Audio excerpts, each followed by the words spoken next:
नमस्कार, मी अँकर पूजा थिगळे. शब्दब्रह्म प्रस्तुत कामाचं बोला या पॉडकास्ट सिरीजच्या माध्यमातून फक्त बंद स्टुडिओत नाही तर प्रत्यक्ष जनतेसमोर सुद्धा आपण आपल्या मनोगतातून आपलं म्हणणं मांडलं पाहिजे. आपण काय काम करणार आहोत हे मांडलं पाहिजे.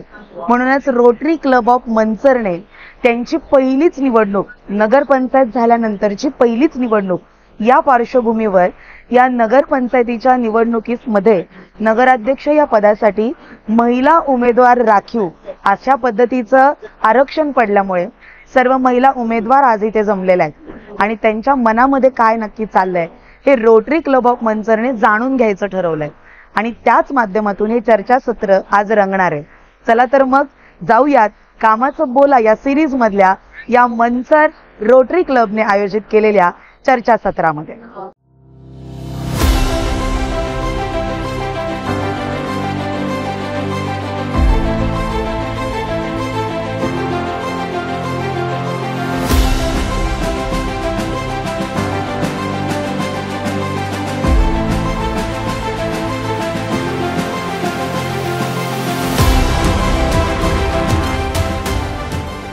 सर्वांना नमस्कार. आज रोटरी क्लब ऑफ मंचर आयोजित माझ्या स्वप्नातील मंचर शहर ह्या विषयावर चर्चासत्र आयोजित केलेलं आहे आणि त्यासाठी मंचर शहरातील ज्या इच्छुक नगराध्यक्ष आहे अशा इच्छुक उमेदवारांना रोटरी क्लब ऑफ मंचरने निमंत्रित केलेलं आहे. प्रथमतः आपणा सर्वांचं मी रोटरी क्लब ऑफ मंचरच्या वतीने सहर्ष स्वागत करतो. खरं तर ह्या चालू महिन्यामध्ये मंचर नगरपंचायतच्या निवडणुका होऊ घातल्या आहेत आणि त्या निमित्ताने सगळीकडे सामाजिक क्षेत्र असेल, राजकीय क्षेत्र असेल, एकच चर्चा सगळीकडे रंगलेली आहे का मंचरची प्रथम महिला नगराध्यक्ष कोण असेल. म्हणून रोटरी क्लब ऑफ मंचरनी हा कार्यक्रम आयोजित केलेला आहे आणि होणारा नगराध्यक्षा कशी असावी या विषयावर सविस्तर आज चर्चासत्र होणार आहे. तुम्हा सर्व उमेदवारांना रोटरी क्लब ऑफ मंचरने 20 विषय दिले होते. त्याच्यावर तुम्ही सर्वांनी निश्चितच अभ्यास करून आला असाल अशी मी अपेक्षा व्यक्त करतो आणि सर्वांचं प्रथमतः सहर्ष स्वागत करतो. मी लोंढे गुरुजी आणि रोटरी क्लब ऑफ मंचरचे माजी अध्यक्ष बाळासाहेब पोखरकर यांना विनंती करतो, आपण प्रथमतः गणेश पूजनासाठी पुढे यावे आणि आपल्या शुभ हस्ते गणेशाचं पूजन व्हावं.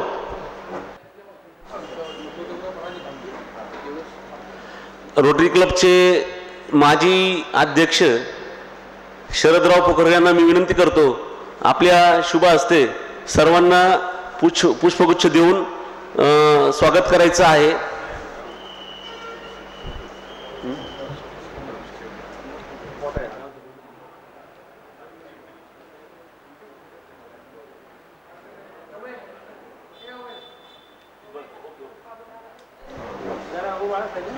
बस बस.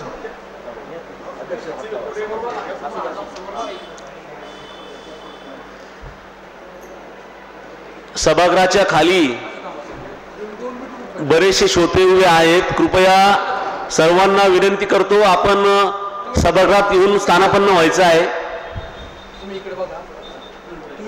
गणेशाचे पूजन झालेलं आहे. सर्व प्रमुख पाहुण्यांचं मनापासून स्वागत आणि धन्यवाद. मी रोटरी क्लब ऑफ मंचरच्या अध्यक्षांना विनंती करतो, कृपया आपण अध्यक्षीय भाषण करून सर्व इच्छुक उमेदवारांचं आणि सर्व श्रोत्यांचं स्वागत करावं. रोटरी क्लब ऑफ मंचर आयोजित माझ्या स्वप्नातील मंचर शहर हा एक छोटासा सामाजिक कार्यक्रम आज आयोजित केलेला आहे. त्यासाठी उपस्थित सर्वांचं मी स्वागत करतो. आज या ठिकाणी उपस्थित सर्व मंचरचे नगराध्यक्षा पदाचे जे उमेदवार आहेत त्या सर्वांचं मी प्रथम स्वागत करतो। त्याचप्रमाणे इतरही सर्व सन्माननीय उपस्थिती आहे त्या उपस्थितांचं सुद्धा मी स्वागत करतो। त्याचप्रमाणे उपस्थित सर्व रोटरियन्स त्यांचं सुद्धा आज मी स्वागत करतो। रोटरी क्लबने हा एक कार्यक्रम आज आयोजित केलेला आहे, एक छोटासा सामाजिक कार्यक्रम आहे। रोटरी क्लब सदैव सामाजिक कार्यामध्ये अग्रेसर असतं। शाळा झालं, आरोग्य झालं, ह्या विषयांमध्ये रोटरी क्लब सातत्याने काम करत आहे।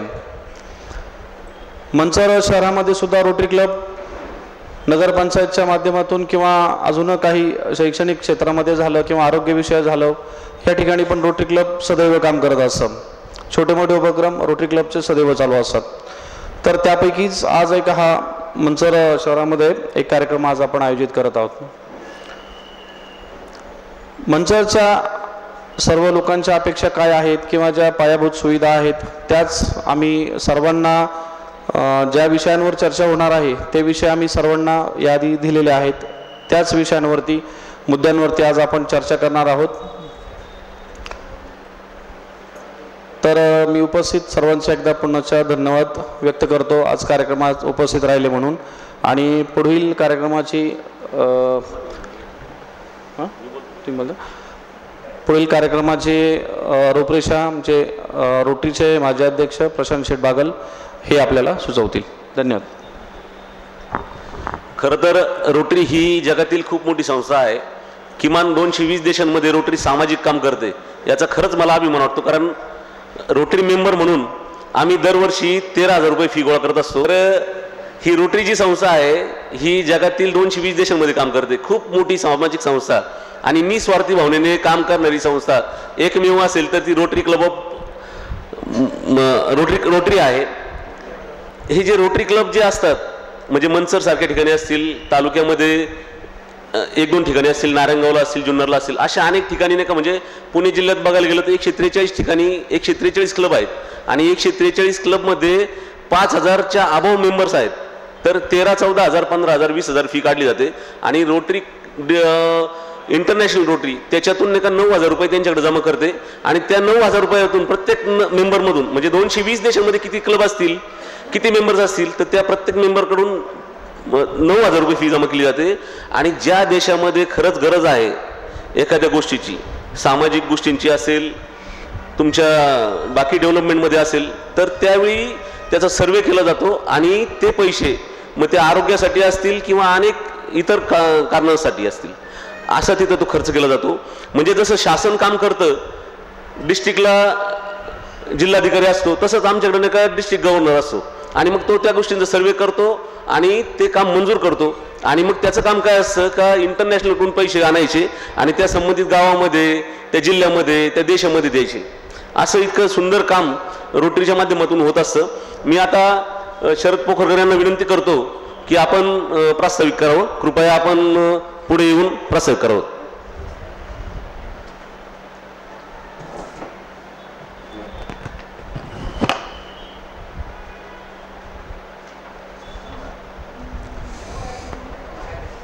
धन्यवाद प्रशांत। मुळात आजचा जो कार्यक्रम आपण आयोजित जो केला आहे त्याच्यावर गेली आम्ही एक 8-10 दिवस काम करत होतो की हा कार्यक्रम घ्यायचा की नाही घ्यायचा आणि बरेच त्याच्यावर प्रश्नचिन्ह उपस्थित होत आहे। मुळात आम्ही रोटरीत जेवढे मेंबर आहोत प्रत्येकाची एक वेगळी विचारधारा आहे, प्रत्येकजण वेगवेगळ्या पक्षांशी निगडीत आहे, परंतु आमचा जो क्लब आहे हा कोणत्याही पक्षाशी निगडीत अथवा बांधील नाही आहे। त्याच्यामुळं आमचा मूळ उद्देश हा होता की पक्षविरहित आपला कार्यक्रम कसा सुंदर होईल। दुसरा महत्त्वाचा मुद्दा रोटरीच्या बाबत प्रशांत भाऊंनी खूप काही सांगितलं, तर त्यात एक मुद्दा मी ॲड करतो। जगामधला जो सगळ्यात मोठी जी महामारी होती, अख्खं जग त्याला घाबरत होतं, तो म्हणजे पोलिओ। आणि पोलिओ निर्मूलनासाठी रोटरीचं हे सर्वात मोठं काम आहे। आपल्या देशात नव्हे तर शेजारी पाकिस्तान असेल, बांगलादेश असेल, जागतिक लेवलचा पोलिओ निर्मूलन करण्याचं सर्वात मोठं काम जे केलं आहे तर ते रोटरीच्या माध्यमातून झालं आहे। आणि ज्याप्रमाणे प्रशांत सर म्हटले की आम्ही रोटरीत काम करतो, जनरली एक टॅग आहे रोटरीमध्ये तो थोडासा प्रश्नचिन्ह सगळ्यात मी घालून टाकतो प्रत्येकाच्या मनातनं, की बाबा रोटरी एक थोडंसं उच्चवर्णीयांची आहे, रोटरी श्रीमंतांची आहे किंवा तिथे मोठी मोठीच लोक जातात, तर अजिबात असं काही नाही आहे. आमच्याकडे सगळ्या प्रकारचे मेंबर्स आहेत, जे कोणी आहेत आणि सगळ्या व्यवसायामधले आहेत. म्हणजे अगदी एखाद्या महिलेला वाटलं मी रोटरीचं मेंबर व्हावं तर आमच्याकडे तिचं वेलकम आहे, तिने आमच्यामध्ये यावं. मग होतं काय काय करतो आम्ही, तर आपल्या तालुक्यामध्ये काम करत असताना प्रत्येक ठिकाणचे वेगवेगळे प्रश्न असतात. रोटरी काय खूप मोठं काम करत नाही, पण छोटे छोटे प्रश्न असतात. बऱ्याच वेळा लोकांच्या गरजा पण खूप छोट्या असतात, पण ती पूर्ण होत नसते आणि ते काम करण्याचं रोटरी करते. मग तालुक्यामध्ये जवळपास तालुक्यातल्या सर्व शाळा, अशी एकही शाळा नाही आहे का त्या शाळेमध्ये रोटरीने डिजिटलायझेशन केलेलं नाही आहे, संगणकीकरण केलेलं नाही आहे. आवर्जून प्रत्येक शाळेत 2, 3, 4, 6, 10 संगणक रोटरीच्या माध्यमातून पोच झालेले आहेत.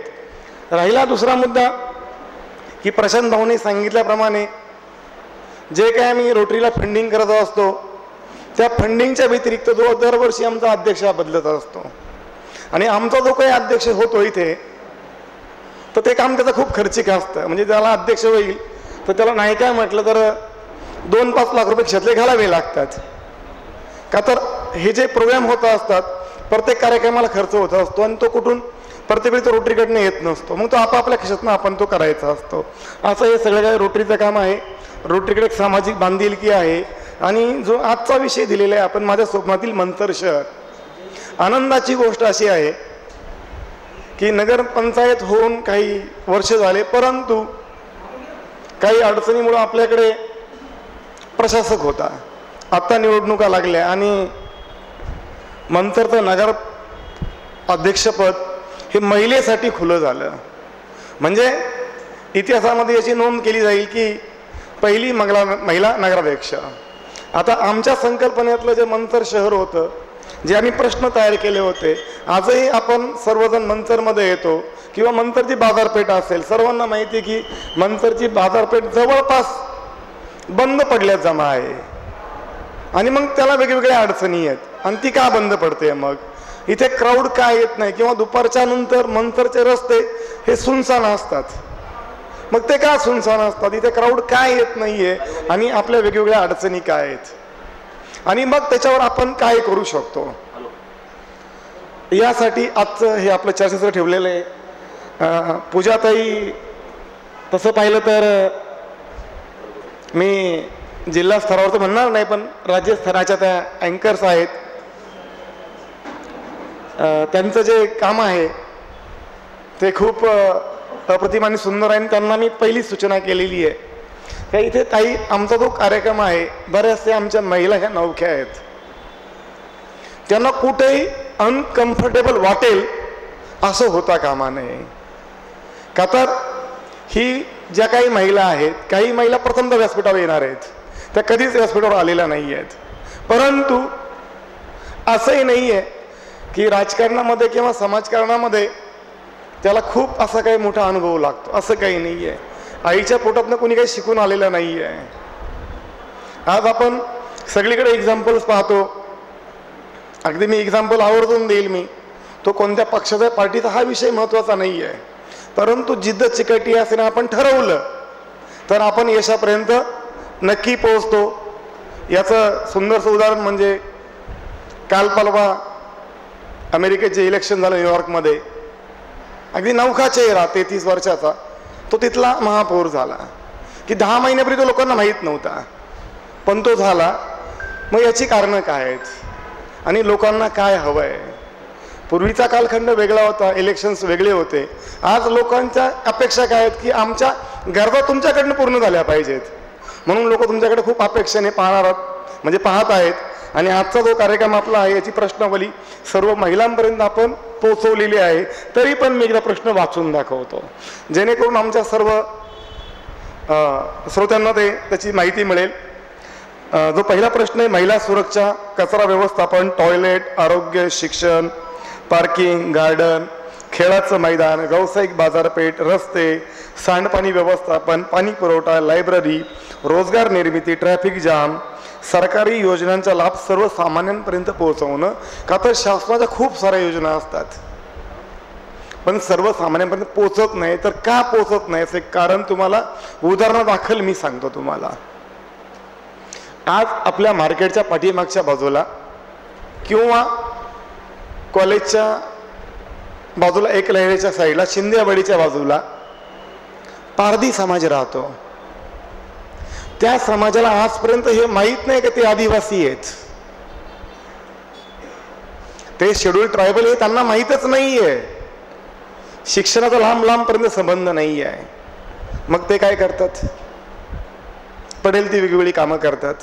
पण जर शासकीय योजना त्यांच्यापर्यंत पोचली तर तुम्हाला अगदी छाती ठोकपणे सांगतो, ज्यांना घर नाही आहे, इथे घोडेगावमध्ये आदिवासी प्रकल्प कार्यालय आहे, जर निवडून येणाऱ्या माणसांनी ठरवलं या प्रत्येकाला मला घर द्यायचं आहे, तो तुम्हाला मी सांगेल, विश्वासाने सांगेल, हार्डली महिन्यात 2 महिने त्याला शासनाकडनं घर मिळेल. का तर शासनाचा करोडो रुपयाचा निधी त्या कार्यालयात पडू नये. त्यांच्याकडे कॅन्डिडेट नाही आहेत, लाभार्थी नाही आहेत, त्यांना लाभ द्यायचा पण लाभार्थी नाही आहेत. आणि हे लाभार्थी त्यांच्यापर्यंत पोहोचत नाही आहेत. का पोहोचत नाही आहे तर त्यांचं शिक्षण त्यांना हे माहीत नाही आहे की आम्ही शेड्यूल ट्रायबल, आम्ही आदिवासी आहेत, हे त्यांना माहीत नाही आहे. म्हणजे करायचं जर ठरलं तर खूप साऱ्या गोष्टी आहेत. त्यातला हा मुद्दा होता. मंतरचं पर्यावरण, पारदर्शक व भ्रष्टाचार मुक्त जबाबदार प्रशासन, मंतर सुशोभीकरण आणि सामाजिक संस्थांसोबतचे नगरपंचायतचे संबंध. जशी आमच्यासारखी संस्था आहे, आम्हाला एवढंच अपेक्षित असतं, जो कोणी नगराध्यक्ष होईल त्याने किमान रोटीशी संपर्क साधावा. कोणती गोष्ट करत असताना आमच्याकडनं काही योगदान पण त्यांना होईल, काही आर्थिक मदत पण होईल आणि त्यांचा कोणत्याही कामासाठी आमच्याकडनं त्यांची लोकांपर्यंत पोचू, आम्ही त्यांना वेळ पण देऊ. म्हणजे आम्ही जॉईंट व्हेंचरने काम करू. आता सूचना आलेली आहे आणि मी थांबतो. थँक्यू, धन्यवाद. धन्यवाद माऊली शेठ चव्हाण, आपणही सर्वांचं स्वागत केलं. आणि सर्वात महत्त्वाचं, रोटरीबद्दल मार्गदर्शन आणि प्रस्तावना करणारे आमचे मित्र शरदराव पोखरकर साहेब, आपलेही मनापासून धन्यवाद. मी पूजा थिगळे मॅडम यांना विनंती करतो, कृपया आपण एका सर्व सूत्रसंचालन आणि सर्व स्टेजचा ताबा आपल्या हातात घ्यावा, कमांड आपल्या हातात घ्यावी. आमच्या महिला भगिनी ज्या नगराध्यक्षपदासाठी उभ्या आहेत किंवा इच्छुक आहेत त्या बिचाऱ्यांना सर्वांना सांभाळून घ्यावं. आणि हे सगळं होत असताना प्रक्षेपण लाईव्ह होत आहे. कृपया कोणतंही गडबड गोंधळ कुणी करायचा नाही आहे याची सर्वांनी नोंद घ्यावी. धन्यवाद. आपण आलात. पुन्हा एकदा मी रोटरी क्लब ऑफ मंचरच्या वतीने सहर्ष स्वागत करतो आणि कार्यक्रमाला सुरुवात करावी अशी मी विनंती करतो. खाली 52-54 नंबरची गाडी जी आहे ती कृपया बाजूला घ्यावी. मला वाटतं आपण सगळ्या रोटरी क्लब ऑफसाठी एकदा जोरदार टाळ्या देऊयात. इतका सुंदर उपक्रम आज या ठिकाणी राबवला जातोय. मी आजच्या चर्चासत्राची सूत्रधार पूजा थिगळे आपल्या सगळ्यांचं मनपूर्वक स्वागत करते. आजच्या या चर्चासत्राला सुरुवात करण्यापूर्वी काही नियम आहेत ते आपण सगळेजण पाळूयात. कुठल्याही कार्यक्रमाला नियम असतात, तसेच काही गावालाही नियम असतात. गावांचे नियम थोड्या वेळाने उलगडणार आहेत, पण कार्यक्रमाचे नियम हे मी आत्ता सांगणं माझं कर्तव्य आहे. आपण आपले मोबाईल फोन सगळेजण सायलेंट मोडवर टाकूयात आता आणि पूर्ण विचारशक्ती इथे कार्यक्रमात ठेवूयात. दुसरं म्हणजे आपापसात गप्पा नको मारूयात, जेणेकरून समोरचा काय बोलतोय, महिला उमेदवार काय बोलणार आहेत याकडे आपलं लक्ष राहील. तिसरं म्हणजे कुठल्याही पक्षाचा, कुठल्याही व्यक्तिमत्वाचा प्रमोशनल पर उल्लेख न करता फक्त वैयक्तिक मतं इथे मांडली जावीत अशी आमच्या सगळ्यांची इच्छा असणार आहे. तुम्ही येताना कुठल्याही प्रकारचा पक्षाचा लोगो, कुठलंही पंचा, कुठलंही उपकरण, स्कार्फ स्टेजवर घालून येऊ नये अशी या ठिकाणी रोटरी क्लबने एक अट टाकलेली आहे. आणि त्याचबरोबर कार्यक्रमामधले जर काही बदल झाले तर त्याचा अधिकार हा पूर्णतः रोटरी क्लबकडे राखून राहील याची कृपया नोंद घ्या. खरं तर आजचं चर्चासत्र हे जितकं गरजेचं आहे तितकंच ते गंभीर पण आहे. कारण गंभीर प्रश्नांवर बोलताना फार मनमोकळं होता येत नाही, त्यासाठी मुद्देसूदपणा लागतो. तर मी सगळ्या उमेदवारांना एक विनंती करेल जी माझ्याकडून असेल व्यक्तिशः, की तुम्हाला प्रत्येकीला आम्ही 20-20 मिनिटांची वेळ दिलेली आहे. त्या 20 मिनिटांमध्ये जास्तीत जास्त मुद्दे कसे तुम्हाला मांडता येतील याकडे तुम्ही लक्ष द्यायचं. आणि त्याला आधार म्हणून आमच्याकडे जवळपास प्रश्नांवरच्या काही चिठ्ठ्या या ठिकाणी आहेत. त्यापैकी मोजक्या चिठ्ठ्या आपण त्यातून उचलायच्यात आणि त्यामध्ये येणाऱ्या मुद्द्यावर बोलायचं आहे. यासाठी तुम्हाला थोडीशी मदत होईल, बोलताना मुद्देसूदपणा येईल, म्हणून आपण हा प्रयत्न करणार आहोत. तर सुरुवात करूयात. विषय फार सुंदर आहे. टॅगलाईन ज्यांनी दिली आहे त्यांना मनापासून धन्यवाद दिले पाहिजेत, आणि ते म्हणजे माझ्या स्वप्नातील मंचर शहर. तर बघूयात, हे मी नाही म्हणत आहे किंवा तुम्ही नाही म्हणत आहात, हे आता म्हणणार आहेत प्रत्यक्ष उमेदवार. ही टॅगलाईन वापरून उमेदवारांचं नक्की काय म्हणणं आहे या चर्चासत्राला आता आपण सुरुवात करतोय. सगळ्यात आधी रोटरी क्लब ऑफ मंचरचा जोरदार टाळ्यांच्या गजरामध्ये आभार मानूयात, त्यांना धन्यवाद देऊयात. आणि आता मी मंचावरती टप्प्याटप्प्याने सर्वांना बोलवण्यापेक्षा सगळ्यांना एकसाथ बोलवतीये. आपल्याला आज सभागृहात 5 उमेदवार या ठिकाणी इच्छुक आहेत. त्या 5 जणींना मी मंचावरती बोलवतीये. आपण स्टेजवरती यावं. सौ मोनिका सुनील बाणखिले, सौ नाजनीन राजूबाई इनामदार, कुमारी रजनीगंधा राजाराम बाणखिले, जागृती किरण महाजन आणि प्राची आकाश थोरात. सगळ्या उमेदवारांना टाळ्या वाजवून शुभेच्छा देऊयात. मी सगळ्या जणींना मंचावरती निमंत्रित करतेय. आणि त्या खुर्चीवर न बसता इतर कुठल्याही आवडीच्या खुर्चीवर बसा, विनंती राहील. त्या खुर्चीवर बसायला अजून वेळ आहे, बसा. तर सर्वप्रथम आपण एक जण बाकी आहेत ना. सर्वप्रथम त्या खुर्चीपर्यंतच्या प्रवासासाठी मी तुम्हाला रोटरी क्लब ऑफ मंचरकडून मनापासून शुभेच्छा देते. आणि अर्थातच ती खुर्ची मुद्दामून थोडी साईडला ठेवली आहे, पण ती बॉस चेअर आहे. तुमच्या हातात पूर्ण मंचरचा कारभार असणार आहे. आणि मगाशी आमचे शरद भाऊ म्हणाले, अगदी खरं आहे की इतिहासात नोंद राहील, बरोबर ना. अशा पद्धतीचं हे पद तुमच्यापैकी एक स्वीकारणार आहे, याच्यासारखा मोठा अभिमान कुठलाच नसेल. आणि मंचर गावची धुरा नगरपंचायतीची पहिलीच कोणतरी महिला सांभाळणार आहे, म्हणून माझ्यासहित सगळ्या महिला भगिनींसारखा अभिमान कोणाला नसेल. त्यामुळे एक महिला उमेदवार म्हणून नगरपंचायतीला देवाच्या कौलानं आपण म्हणूयात एक महिला नगर अध्यक्ष मिळणार आहे, यासाठी आपण एकदा जोरदार टाळ्या वाजूयात. आणि आता सुरुवात करूयात. जसे तुम्ही बसलेत त्याच पद्धतीने सुरुवात करूयात. तुम्हाला विनंती करेल, इकडे 2 माईक आहेत, इकडे 2 माईक आहेत. ते माईक जसं जसं तुम्हाला प्रश्न विचारले जातील त्या पद्धतीने आपण हातामध्ये घेऊयात. सगळ्यात आधी मी गप्पा मारणारे नाजनीन राजूबाई इनामदार यांच्यासोबत. जरा टाळ्या वाजून आपण त्यांचं स्वागत करूयात. एखादा मुद्दा पटला तर प्रेक्षकांनी टाळ्या वाजवायला काय हरकत नाही, किंवा एखादा मुद्दा जर भावला तर त्यावर आपली छान एखादी बिना बोलता प्रतिक्रिया आपण देऊ शकता, पण बोलण्यामध्ये वक्ते येणार नाही याच्याकडे कृपया लक्ष द्या. तर सुरुवात करूयात. रोटरी क्लब ऑफ मंचर आयोजित चर्चासत्र, ज्याचं नाव आहे माझ्या शहरातील स्वप्नातील सुंदर मंचर शहर.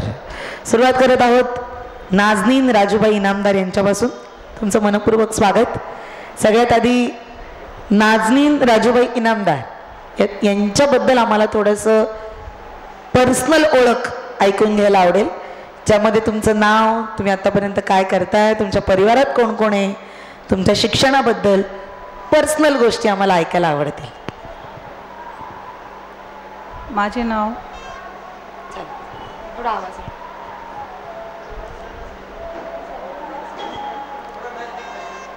हाँ, मेरा नाम नाज़मीन अतर अब्बास इनामदार है. मैं राजू इनामदार मंचर उप सरपंच, माजी उप सरपंच इनकी वाइफ हूँ. और मेरे ससुर यहाँ पर मोहम्मद गुरजी इनामदार, ये टीचर रह चुके हूँ. मैं सुशिक्षित घर की लड़की हूँ मैं 10वीं पढ़ी हुई हूँ मराठी मीडियम से महात्मा गांधी विद्यालय, यहाँ से पढ़ी हुई लड़की हूँ और अभी फर्स्ट टाइम इस नगर अध्यक्ष पद के लिए मैं फॉर्म भरना चाहती हूँ। तुमचं माहेर कुठलं? मंचर आणि सासर पण मंचर? सासर पण मंचर, दोन्ही मंचर आहे. महिलांना संधी आहे त्यामुळे तुम्हाला असं वाटते की मी चांगली सक्षम असू शकते. हो. बरं, मंचर शहराबद्दल जर काही छान गोष्टी सांगायच्या ठरल्या, आपल्या गावा बघा लहानपणी एक शाळेमध्ये निबंध असायचा माझा गाव, हां, तर असं काही जर माझ्या गावाबद्दल सांगायचं ठरलं तर काय आहे तुमच्या मनात मंचरची प्रतिमा? मंचर हे गाव फार छोटंसं होतं, पण आता हे मंचर गाव राहिलेलं नाही आहे. मंचर हे शहर झालेलं आहे, त्यामुळे त्यामध्ये अधिक काही सुधारणा व्हाव्या अशी इच्छा आहे. हो. आणि त्या माध्यमातून तुम्ही प्रवास करणार आहे. घरामध्ये तुम्हाला राजकीय वारसा आहे आणि त्या माध्यमातून तुम्ही आता हा प्रवास करणार. हो. बरं, आता आपण तुमच्या मनातलं स्वप्नातलं शहर जे आहे त्याबद्दल बोलणार आहोत, पण त्या बाउलमधून समोरच्या तुम्हाला 3 चिठ्ठ्या कुठल्याही उचलून आणायच्यात आणि त्याच्यावर आता आपण थोडं बोलणार आहोत. तर माझी विनंती आहे तुमच्या मनाने थोडा वेळ घ्यावं तर, पण 3 चिठ्ठ्या त्यातल्या तुम्हाला आणायच्या. कुठल्याही 3?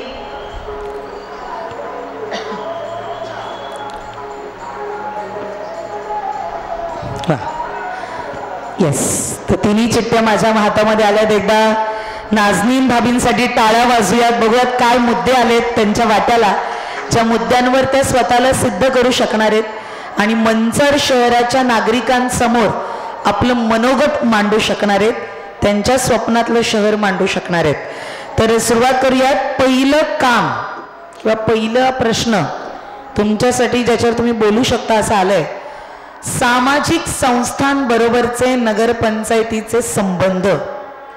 आता सामाजिक संस्था जसं की रोटरी क्लब एक सामाजिक संस्था आहे, अनेक अशा संस्था आहेत, तर नगरपंचायतीची काय भूमिका पाहिजे की या सामाजिक संस्थांना आपण कसं बरोबर घेऊन चाललं पाहिजे, याच्याबद्दल तुम्ही काय सांगाल? हो, तुमच्या मनावर आहे. फक्त एवढंच आहे की तुम्ही जे काय कराल बोलाल ती सगळी जनता पाहणार आहे, त्या दृष्टिकोनातून तुम्ही करा.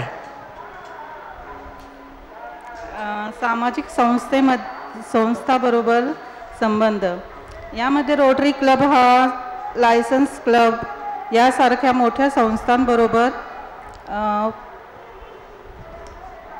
करार करून त्यांना सुविधा उपलब्ध करणे व त्यांना योग्य त्या दिवशी त्यांच्या कार्यालयात जागा उपलब्ध करून देणे व जागेत त्या संस्थांमार्फत रोजगार योजना, शिक्षण योजना यासारखे प्रकल्प राबवण्यासाठी उपयुक्ता करणे व त्यांची मान सन्माने वागणूक करून देणे हे. अच्छा, म्हणजे सर्व सामाजिक संस्थांना एक सन्मानपूर्वक त्यांना ज्या ज्या गोष्टी पाहिजेत त्या उपलब्ध करून देणे. मला वाटतं रोटरी क्लबसाठी हा खूप महत्त्वाचा मुद्दा ठरेल, कारण की सामाजिक उपक्रम रोटरी क्लबच नाहीत, खूप अशा संस्था आहेत की ज्यांच्या माध्यमातून राबवल्या जातात आणि त्याला नगरपंचायतीची जर साथ मिळाली तर चांगले काम उभे राहतील.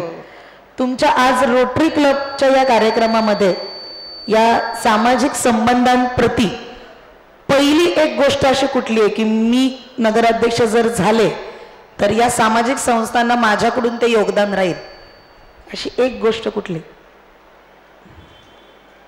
तुम्ही आता जे सांगितलं त्याच्यापैकी पण सांगू शकता, पण एक प्राधान्य देऊन सांगायचे, एक पहिली की मी झाल्या ही गोष्ट करेन.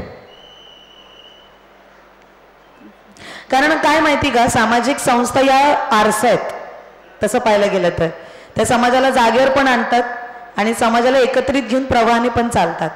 मग त्यामध्ये रोटरी क्लब आहे, लायन्स क्लब आहे, अनेक क्लब आहेत, अनेक सामाजिक सेवाभावी संस्था आहेत, त्या माध्यमातून ते प्रयत्न करत असतात. तर तुमचं काय योगदान राहील पहिलं असं तुम्हाला वाटतं?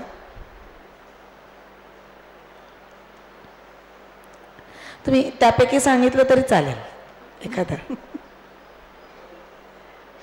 त्यांच्याबरोबर काम करून आपण पण जे सगळ्यांना मदत मिळली पाहिजे ती. मदत मिळली पाहिजे, हा तुमचा दृष्टिकोन आहे. बघूया दुसरी चिठ्ठी आणि त्याच्यामध्ये काय आलेलं आहे ते म्हणजे सगळ्यात महत्त्वाचा विषय आरोग्य. तर याबद्दल आरोग्याच्या मंचर शहरात तुमच्या दृष्टिकोनातून कोणकोणत्या समस्या आहेत हे मला सांगा आणि त्यासाठी तुम्ही काय तयारी करणार आहात. सर्वप्रथम ग्रामीण रुग्णालय या ठिकाणी गोरगरिबांची जे हाल होतात आणि त्यांना चुकीच्या वागणूक डॉक्टरांकडून किंवा तिथं कर्मचारी जे काम करतात त्यांच्याकडून होतात ते होऊ नये ह्यासाठी आपण प्रयत्न करू, त्यांना सांगू. म्हणजे हे गोरगरिबांचे जसे हाल होतात तसे होऊ नये आणि त्यांना बरोबर वेळच्या वेळी औषधे किंवा उपचार हे मिळावे. आणि जे डॉक्टर्स पण काही म्हणजे त्यांची वागणूक बरोबर नाही आहे ते आपण त्यांना आपल्या भाषेमध्ये सांगून ती वागणूक त्यांच्याकडून बरोबर गोरगरिबांना प्रत्येक गोष्टीचा लाभ व्हावा हे ठरवू. आरोग्याच्या बाबतीत तुमच्या डोक्यामध्ये सगळं प्लॅनिंग आहे. मला असं वाटतं की आरोग्याच्या प्रश्नांकडे सगळ्यात जास्त गांभीर्याने बघायला पाहिजे, कारण की सगळ्या गोष्टी भौतिक असल्या आणि आरोग्यच नीट नसेल तर त्या भौतिक गोष्टी पण उपभोगण्याचं मला असं वाटतं काही साधन नाही आहे. त्यामुळे आरोग्य खूप महत्त्वाचं आहे. आज मंचर शहरामध्ये प्रमुख समस्या आरोग्याची आहे असं तुम्हाला वाटतं का? असं तुम्हाला जाणवतंय का की आरोग्याच्या सेवा अजून पाहिजेत? हो, पाहिजे मंचरमध्ये, कारण की जास्त करून काही झाले तर इकडचे डॉक्टर्स पुण्याला घेऊन जा असे म्हणतात, तर मंचरमध्ये पाहिजे. इमर्जन्सी काही आली की प्रॉब्लेम होतात. हो येस. आता यांचा पॉइंट ऑफ व्ह्यू आपण ऐकलाय आरोग्याबद्दल. अजूनही कोणालाही आरोग्याचं येऊ शकतं चिठ्ठी. आपण बघूया तिसरा मुद्दा काय आहे. वा, अत्यंत जिव्हाळ्याचा विषय पाणी पुरवठा. याबद्दल काय म्हणणं आहे तुमचं? तुम्ही जर नगराध्यक्ष झाला तर तुम्ही काय उपाययोजना कराल?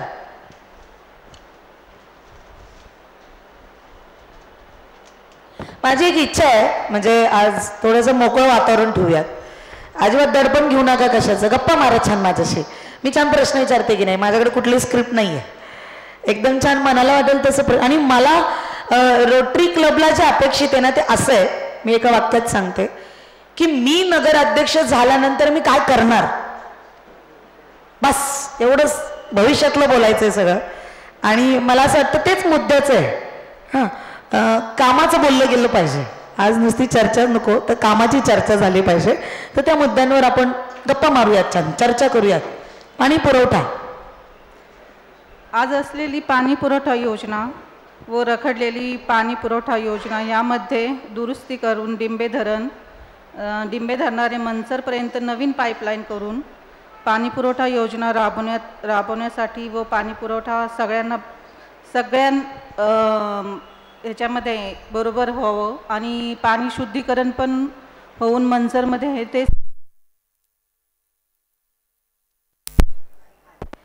मंचरमध्ये शुद्ध पाणी नागरिकांपर्यंत पोहोचवावं आणि सगळी पाईपलाईन दुरुस्ती वगैरे करून घ्यावी ही अपेक्षा. ही तुमची इच्छा आहे आणि ती तुम्ही भविष्यात करणार आहात. आणि आता जाता जाता त्यांची वेळ संपतानाचे 2 प्रश्न माझे सगळ्यांना कॉमन राहणार आहेत.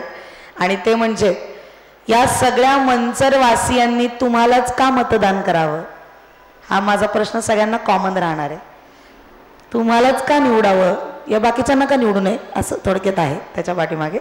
तुम्हालाच का निवडावं? मंचरच्या वासियांनी हे ठरवावं की आपलं काम कोण बरोबर करणार आहे, म्हणून त्यांनी हे आपले मतदान बरोबर नेमकं माणसालाच करावे. बर.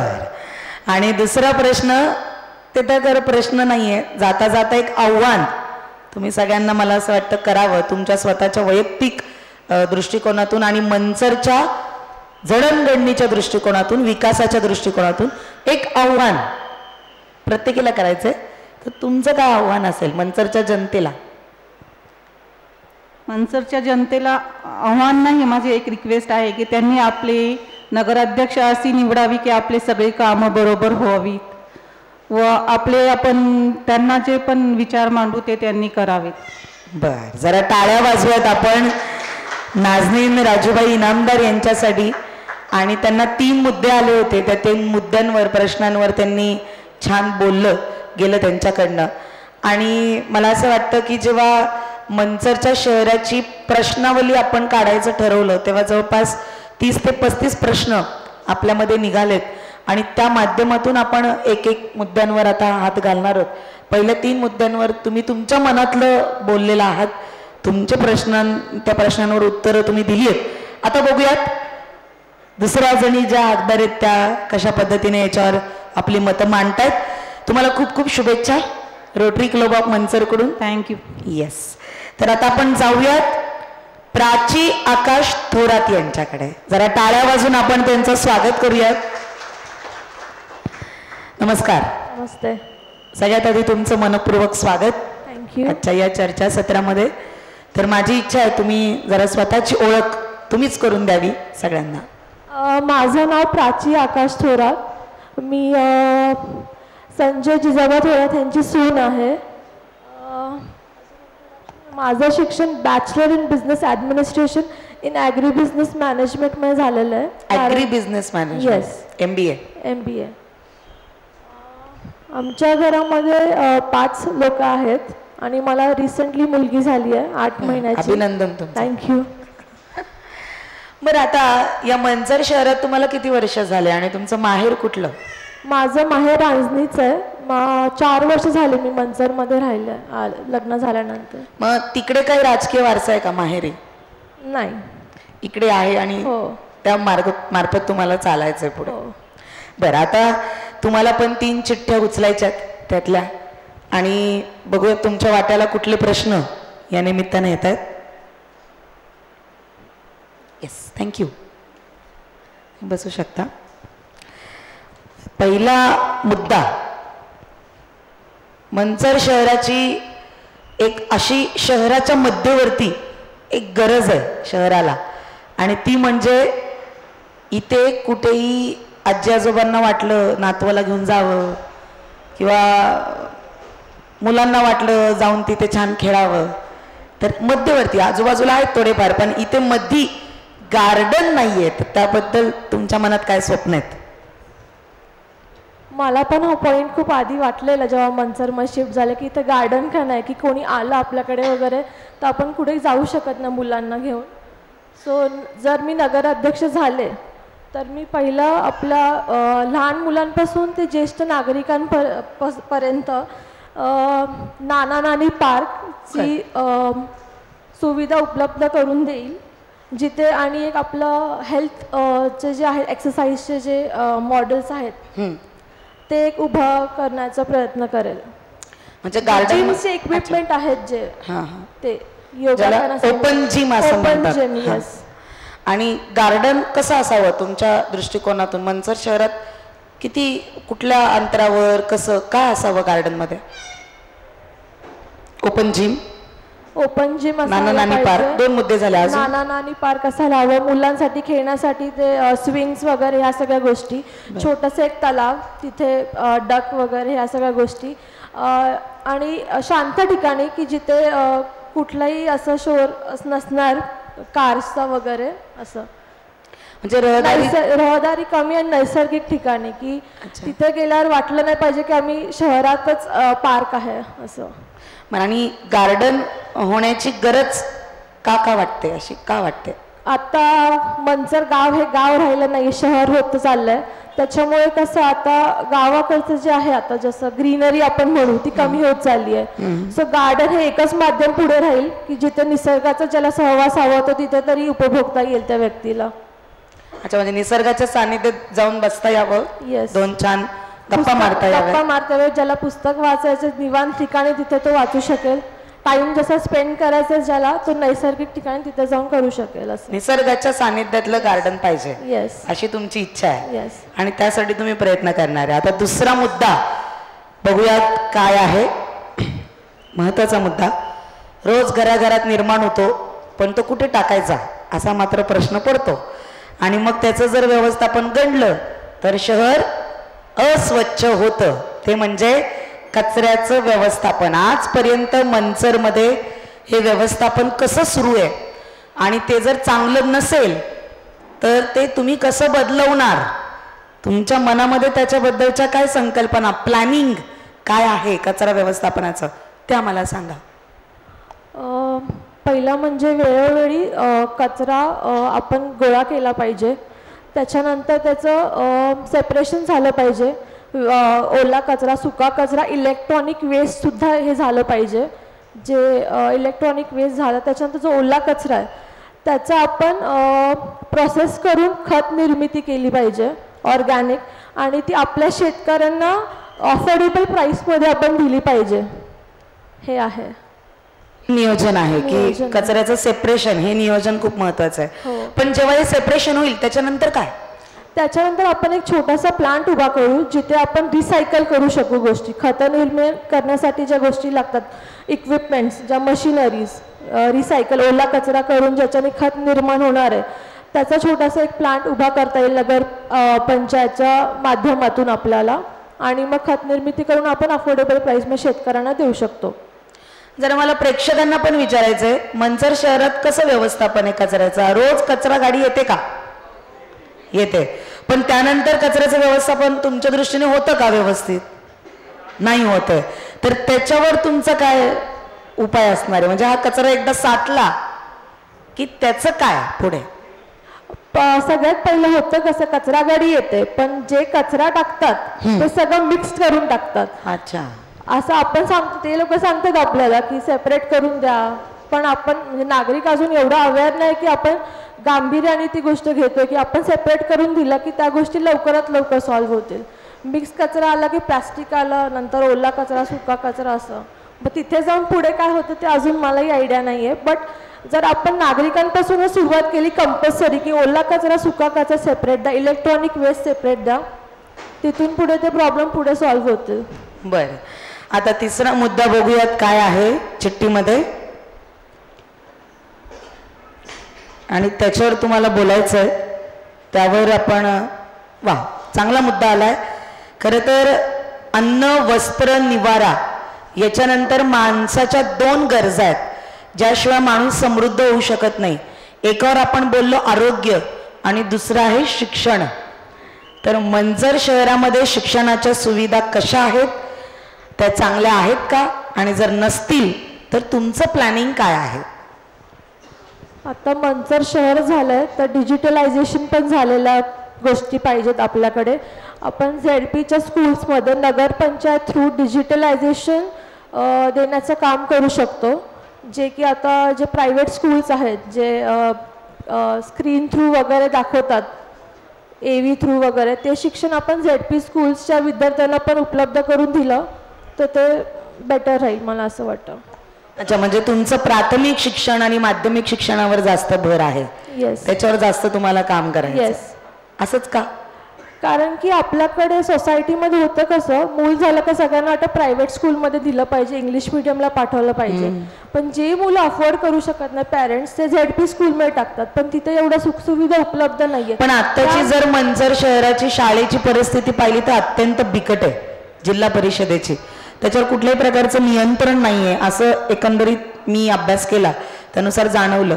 तर त्याच्यावर काय काम केलं पाहिजे? नक्की काय काम केलं पाहिजे? काम केलं पाहिजे, पण नक्की काय केलं पाहिजे? आपल्याला एक कॅम्पेन्स ठेवायला लागतील, ट्रेनिंग द्यावं लागेल मुलांना, शिक्षकांना सुद्धा ट्रेनिंग द्यावं लागेल कशा पद्धतीने आपल्याला मुलांना घडवायचं आहे. तिथे मुलींसाठी ट्रेनिंग द्यावं लागेल की सेल्फ डिफेन्ससाठी वगैरे ह्या सगळ्या गोष्टी त्याच्यामध्ये आणल्या तर. म्हणजे तुमचं असं म्हणणं एक्स्ट्रा करिक्युलम जर म्हणजे शिक्षणाव्यतिरिक्त जर गोष्टी तिथे आणल्या तर मुलं अट्रॅक्ट होतील आणि तिथे येतील. वा, चांगला मुद्दा आहे. मला वाटतं आपण एकदा जोरदार टाळ्या वाजूयात. प्राचीताई आकाश थोरात आपल्या समोर, त्यांनी आपल्या मनातले काही मुद्दे या ठिकाणी मांडले. आता मी ते 2 कॉमन प्रश्नापैकी पहिला प्रश्न विचारतीये. प्राची आकाश थोरात यांनाच लोकांनी आता नगर परिषदेसाठी का मतदान करावं असं तुम्हाला वाटतं? इथं थोडंसं मेसेनेस आपण 2 मिनिटं थांबूयात का? आवाज येत नाही थोडं, आणि माईकचा थोडा आवाज वाढवा ना थोडा माईकचा. हां, तुम्हालाच मतदान लोकांनी का करावं?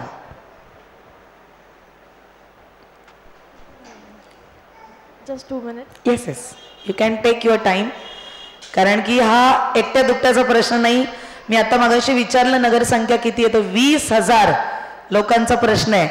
आणि ती धुरा अशा सक्षम महिला, खरं तर आज मला असं वाटलं होतं की ते अख्खं सभागृह भरेल, इथे जागा राहणार नाही, पण लाईव्हच्या माध्यमातून लोक पाहत आहेत. त्यामुळे तुम्हाला ही चांगली संधी आहे 20,000 लोकांपर्यंत पोहोचण्याची. प्रचार तर सुरूच आहे सध्या सगळीकडे, पण ह्या प्रश्नाचा मी हा प्रश्न रोटरी क्लबलाही सांगितला नव्हता. हा माझा स्वतःचा प्रश्न आहे, कारण चर्चा रंगली पाहिजे आणि त्यातून काहीतरी निष्पन्न झालं पाहिजे. फक्त चर्चा घेऊन नाही, जे काही उद्देश आहे रोटरी क्लबचा तो सफल झाला पाहिजे. म्हणून विचारतीये प्रत्येक कॅन्डिडेटला असेल हा प्रश्न की तुम्हालाच का मतदान करावं. पहिलं म्हणजे महिलांना हे मिळालेलं अपॉर्च्युनिटी आहे. सो मला असं वाटतं माझ्यात ती ॲबिलिटी आहे की मला जर हा चान्स मिळाला नगर अध्यक्षपदाचा, तर मी हे ज्या ज्या प्रॉब्लेम्स आहेत आपल्या नागरिकांचे ते सॉल्व्ह करण्याचा प्रयत्न करू शकेन. म्हणजे तुम्ही एक वैयक्तिक तुम्ही स्वतःला सक्षम समजताय की मी हे सगळे प्रश्न चांगले हाताळू शकेन. आणि आता एक आव्हान सगळ्या जनतेला, युनिटी स्ट्रेंथ. आपण सगळ्यांनी एकत्र मिळून काम केलं तर नक्कीच आपलं मंचर शहर लवकरात लवकर सुधरेल असं मला वाटतं. वा, एकतेचा नारा दिलाय. जरा जोरदार टाळ्या वाजूयात. प्राचीताई आकाश थोरात, तुम्हाला या आगामी निवडणुकीसाठी रोटरी क्लब ऑफ मंचरकडून मनापासून शुभेच्छा देते. आणि जर भविष्यात तुम्ही नगराध्यक्ष झालात तर तुम्ही इथे बोललेलं सगळं तुम्हाला अंमलात आणण्यासाठी सुद्धा शुभेच्छा देते. थँक्यू. आणि आता आपण वळूयात पुढच्या कॅन्डिडेटकडे, ज्या आहेत जागृती किरण महाजन. त्यांच्याशी आपण आता बोलूयात. मंचर रोटरी क्लबने आज सुंदर विषय हाताळला आणि तो म्हणजे माझ्या स्वप्नातील मंचर शहर. माझ्या या शब्दाचा पहिला अर्थच मी आहे. तर स्वतःबद्दल ओळख तुम्ही करून द्यावी. सर्वांना नमस्कार. मी सौ जागृती किरण महाजन, मंचर येथील एकमेव स्वातंत्र्य सैनिक कैलासवासी बापूशेठ महाजन यांची नातसून. ज्या महाजन परिवारामध्ये संत तुकारामांची हस्तलिखित गाथा मंचरी ही आशीर्वाद रूपाने मिळालेली आहे, अशा महाजन परिवारातील सून आहे. माझं शिक्षण MA BEd झालेलं आहे. शैक्षणिक क्षेत्रामध्ये न्यू इंग्लिश मीडियम स्कूलवर जवळजवळ 14 वर्ष ज्ञानदानाचं कार्य प्रामाणिकपणे केलेलं आहे. मी माझी ग्रामपंचायत सदस्य देखील आहे मंचरची. कवयित्री आहे, लेखिका आहे, आंबेगाव तालुक्यातील निवेदिका आहे आणि सर्वसामान्य कुटुंबातील एक कन्या देखील आहे. माहेरी देखील शिक्षणाचाच वारसा आहे. वडील एक आदर्श शिक्षक होते. भाऊ सातारा येथील मिलिटरी स्कूल या ठिकाणी शिक्षक आहे आणि मी देखील ते काम प्रामाणिकपणे केलेलं आहे. म्हणजे तुमचं सातारा माहेर आहे? विटा माहेर आहे. विटा माहेर आहे. आणि मंचरमध्ये तुम्ही किती वर्ष झाले आता? मंचरमध्ये 20 वर्ष झाले. 20 वर्ष झाले. बघूयात तुम्हाला कुठले कुठले मुद्दे येतात. त्यासाठी तुम्हाला त्या 3 चिठ्ठ्या काढाव्या लागतील ज्यावर तुम्हाला बोलता येईल, तुमच्या मनातलं स्वप्नातलं शहर मांडता येईल. येस, 3 चिठ्ठ्या माझ्या हातामध्ये आलेल्या आहेत. बघूयात काय काय मुद्दे आहेत. माझी एक विनंती राहणार आहे, तुम्ही जितकं बोलाल तितकं तुम्ही जगापर्यंत पोहोचाल. आतापर्यंत 2 कॅन्डिडेट खूप छान बोलल्यात. इतरही कॅन्डिडेटला विनंती राहणार आहे. तर बघूयात. वा, वेगळा मुद्दा आला, ते महत्वाचं. आजकालची भौतिक सुविधा पलीकडे जाऊन एक गरज बनली आहे प्रत्येक शहराची, प्रत्येक गावाची, मी तर म्हणेल प्रत्येक घराची. 20,000 घरांसाठीचा हा प्रश्न आहे. प्रत्येक घरात एकतरी मुलगी असते, एकतरी कन्या असते आणि प्रत्येक घरामध्ये माय माऊली राबत असते. पण प्रश्न ऐरणीवर तेव्हा येतो जेव्हा तिचा सुरक्षिततेचा प्रश्न हा येतो. म्हणून प्रश्न रोटरी क्लबने आज तुम्हाला दिलाय, तुम्ही निवडलाय, तो म्हणजे महिला सुरक्षा. आज मंचरमधल्या महिला सुरक्षित आहेत का? असतील तर त्या कशामुळे आणि नसतील तर त्या कशा होतील, यासाठी तुमच्याकडे काय प्लॅनिंग आहे? महिला सुरक्षा हा फक्त मंचरपुरता मर्यादित नाही तर संपूर्ण देशामधील महत्त्वाचा प्रश्न आहे. कारण आजकाल महिला भगिनी आधुनिक युग आहे. नोकरीनिमित्ताने या मुली शिक्षणानिमित्ताने बाहेर पडतात. मग अशा वेळी घरात असणाऱ्या मंडळींना काळजी असते घराबाहेर पडलेली माझी कन्या असेल, माझी पत्नी असेल, माझी आई असेल, माझी बहीण असेल, ती सुरक्षित माघारी येईल का? तर तसं पाहायला गेलं तर मला माझ्या मनसरचा अभिमान आहे, कारण बऱ्याच प्रमाणावर सांगता येईल मला की येथील माता भगिनी आम्ही सुरक्षित आहोत. तर आज 20 वर्ष झालं मी पाहतीये, खऱ्या अर्थाने येथील जे नागरिक आहेत ते नागरिक सुज्ञ नागरिक आहेत. असा कोणताही प्रसंग किमान या 20 वर्षातला मला आठवत नाही.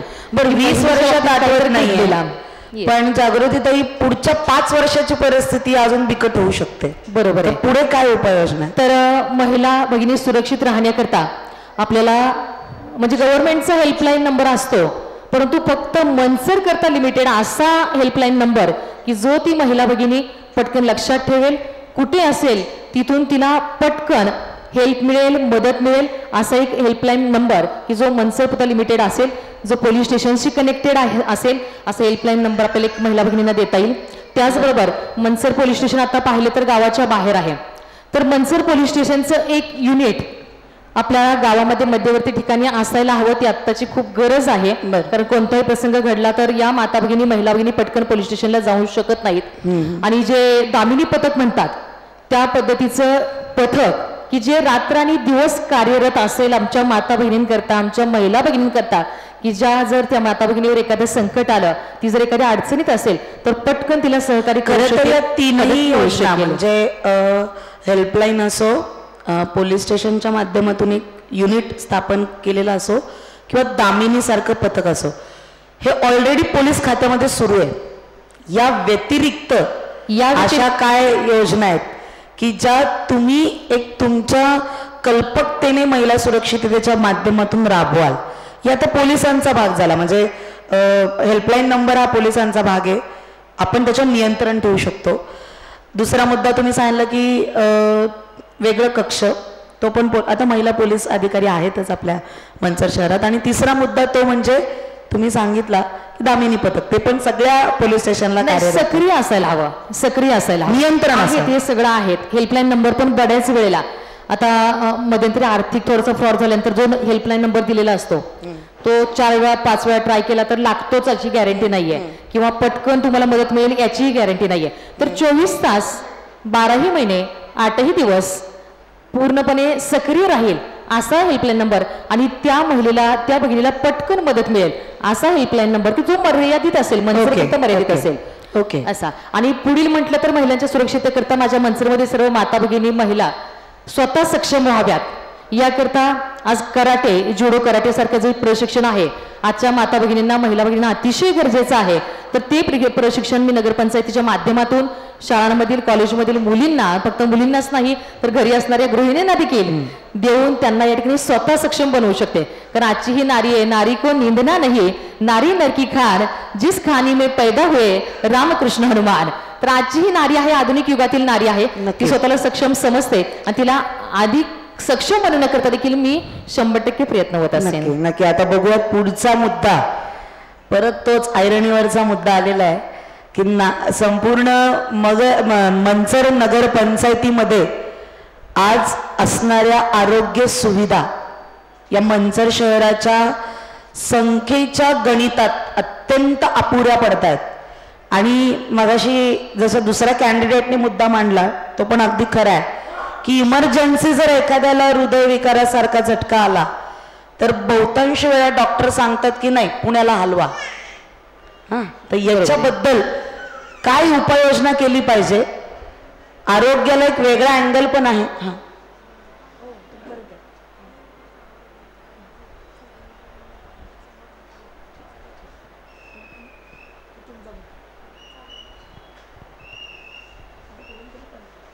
तर तो मुद्दा आपल्याला कसा हाताळता येईल? आणि आरोग्य म्हणजे फक्त काही रुग्णालय नाहीयेत, मनसर शहराचं आरोग्य इतरही गोष्टींवर खूप डिपेंड आहे. तर त्याबद्दल तुमचं काय म्हणणं? बरोबर आहे. तर माझ्या मनसरमधील सर्व नागरिकांचं आरोग्य चांगलं राहावं, उत्तम राहावं याकरता या ठिकाणी व्यायाम ही आरोग्याची गुरुकुल्ली म्हणतात. तर नगरपंचायतीच्या वतीने ज्या व्यायामशाळा आहेत त्या व्यायामशाळा व्यवस्थित व्यवस्थापन करून ते सक्रिय ठेवले जातील. जेणेकरून वार्ड वाईज लोकांना जवळ ती व्यायामशाळा उपलब्ध होईल. आता माता भगिनींना वाटतं आम्ही व्यायाम करावा किंवा जिममध्ये जावं, परंतु ते प्रत्येकाला फीस देणं किंवा जाणं परवडत नाही. तर नगरपंचायतीच्या वतीने आपण अशा व्यायामशाळा जागोजागी ठेवू शकतोय. मग अशी जो गार्डनचा विषय काढला की सकाळ संध्याकाळ पर्यटनाकरता एक सुरक्षित गार्डन जर मनसरमध्ये असेल तर आमचे वृद्ध वयस्कर लोक त्या ठिकाणी पर्यटन करू शकतील किंवा चालू शकतील, जेणेकरून त्यामुळे त्यांचं आरोग्य छान राहील. त्या व्यतिरिक्त मनसरमध्ये जे उपजिल्हा रुग्णालय आहे ते उपजिल्हा रुग्णालय इथल्या लोकसंख्येच्या मानानं अपुरं पडते, तिथला स्टाफ वगैरे अपुरं पडतोय. कधी आपण नजर टाकली तर त्या ठिकाणी भयानक रांग लागलेली असते. तर त्या ठिकाणी आपल्याला स्टाफ थोडासा वाढवावा लागेल. त्याचबरोबर आज मनसर आणि संपूर्ण आंबेगाव तालुक्यात कॅन्सर पेशंटची संख्या अतिशय आहे. कॅन्सरची ट्रीटमेंट घ्यायची म्हटली तर एकतर आळंदीला जावं लागतं, इकडे आळेफाट्याला जावं लागतं. आणि अशा वेळेला आपल्या जर उपजिल्हा रुग्णालयाच्या माध्यमातून आपण कॅन्सर ट्रीटमेंट सेंटर याच ठिकाणी जर सुरू झालं किंवा सुरू केलं तर 100% मनसरमधील आणि आजूबाजूच्या पेशंट्सना त्याचा फायदा होईल. आणि अजून एक गोष्ट की शनिवारच्या दिवशी आपल्या उपजिल्हा रुग्णालयामध्ये डॉक्टर्स उपलब्ध नसतात. शनिवारी तर बऱ्याच वेळा असे प्रॉब्लेम्स होतात की काहीतरी दुर्घटना घडते, पेशंट जातो आणि त्यावेळी नाराज व्हावं लागतं की डॉक्टर उपलब्ध नाही आहेत. तर शनिवार देखील म्हणजे आठवड्याचे 7ही दिवस आणि 24 तास त्या ठिकाणी रोटेशन पद्धतीने स्टाफ असावा उपलब्ध, डॉक्टर्स उपलब्ध असावेत, असा प्रयत्न माझा असेल की जेणेकरून माझ्या मनसरकरांचं आरोग्य चांगलं राहील. आता आपण तिसरा मुद्दा बघूयात काय आहे ज्यावर तुम्ही छान बोलू शकता. तोच मुद्दा परत आलाय, गार्डन. मनसर शहराची अत्यंत एक गरज आहे चांगली गार्डनची, जिथे छान खेळता येईल, बागडता येईल. तुमच्या स्वप्नातलं गार्डन कसं आहे आणि ते तुम्ही कशा पद्धतीने कराल? येस, मनसरमध्ये एक सुरेख सुंदर आणि मध्यवर्ती ठिकाणी गार्डन असावं अशी सर्वांचीच आपली इच्छा आहे. आणि या गार्डनमध्ये एक उपक्रम राबवता येईल, समस्त मनसरकरांच्या सहभागातून उपक्रम राबवता येईल.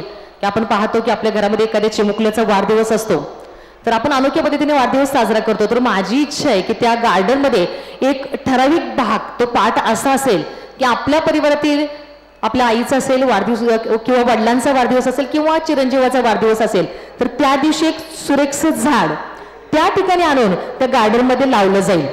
आता बाकीची खेळणी वगैरे ते तर गार्डनमध्ये राहतातच, परंतु लोकसंख्येच्या मानाने ती गार्डन मोठी असावी, हिरवीगार असावी, स्वच्छ असावी, सुंदर असावी आणि तिथे आलेला प्रत्येक नागरिक तिथले जे क्षण आहेत ते क्षण तो आनंदाने आणि शांततेत घालवू शकेल अशी गार्डनची रचना असेल. असं तुमच्या स्वप्नातलं गार्डन आहे जे तुम्ही नगराध्यक्ष झालात तर ते तुम्ही करू इच्छिता. आता कॉमन प्रश्नाकडे येऊयात. जागृती महाजनच नगराध्यक्ष व्हाव्यात म्हणून तुम्ही समोर आज जाताय तर लोकांनी तुम्हालाच मतदान का करावं? येस, जागृती महाजन मी आज नगरपंचायत नगराध्यक्ष पदासाठी निवडणूक लढणार आहे. मी ही निवडणूक लढत असताना कोणताही वैयक्तिक स्वार्थ मनात न ठेवता मला मनसरकरांची सेवा करण्याची इच्छा आहे, मनसरचा विकास करण्याची इच्छा आहे. या मनसर शहराला महाराष्ट्राच्या नकाशामध्ये एक आदर्श शहर म्हणून त्या नकाशामध्ये या मनसरला जागा मिळायला हवी. संपूर्ण महाराष्ट्रात माझ्या मनसरची स्तुती आणि प्रशंसा व्हायला हवी असं शहर मला बनवण्याचं स्वप्न मी पाहत आहे आणि यात साथ मला मनसरकरांची लाभणार आहे. आणि म्हणूनच मला वाटतं की माझ्या नावात जागृती आहे. डोक्यामध्ये तेच प्रश्न असतात, कुठल्याही प्रभागातून फिरत असले तर माझ्या वैयक्तिक प्रश्न कधीच नसतात. मला कुठे कचऱ्याचा ढीग दिसला तर पटकन वाटतं नगरपंचायतीला एक कॉल करावा आणि लवकर तो तिथला कचऱ्याचा ढीग उठवला जावा. कुठे लाईट नसेल तर 2 मिनिटात कॉल करावा, तिथं लाईटीची व्यवस्था करावी. आणि अशा रीतीने माझा स्वभावच मुळात सेवाभावी आहे आणि त्यामुळे मनसरकरांना विनंती राहील की त्यांनी या जागृतीलाच सेवा करण्याची संधी द्यावी.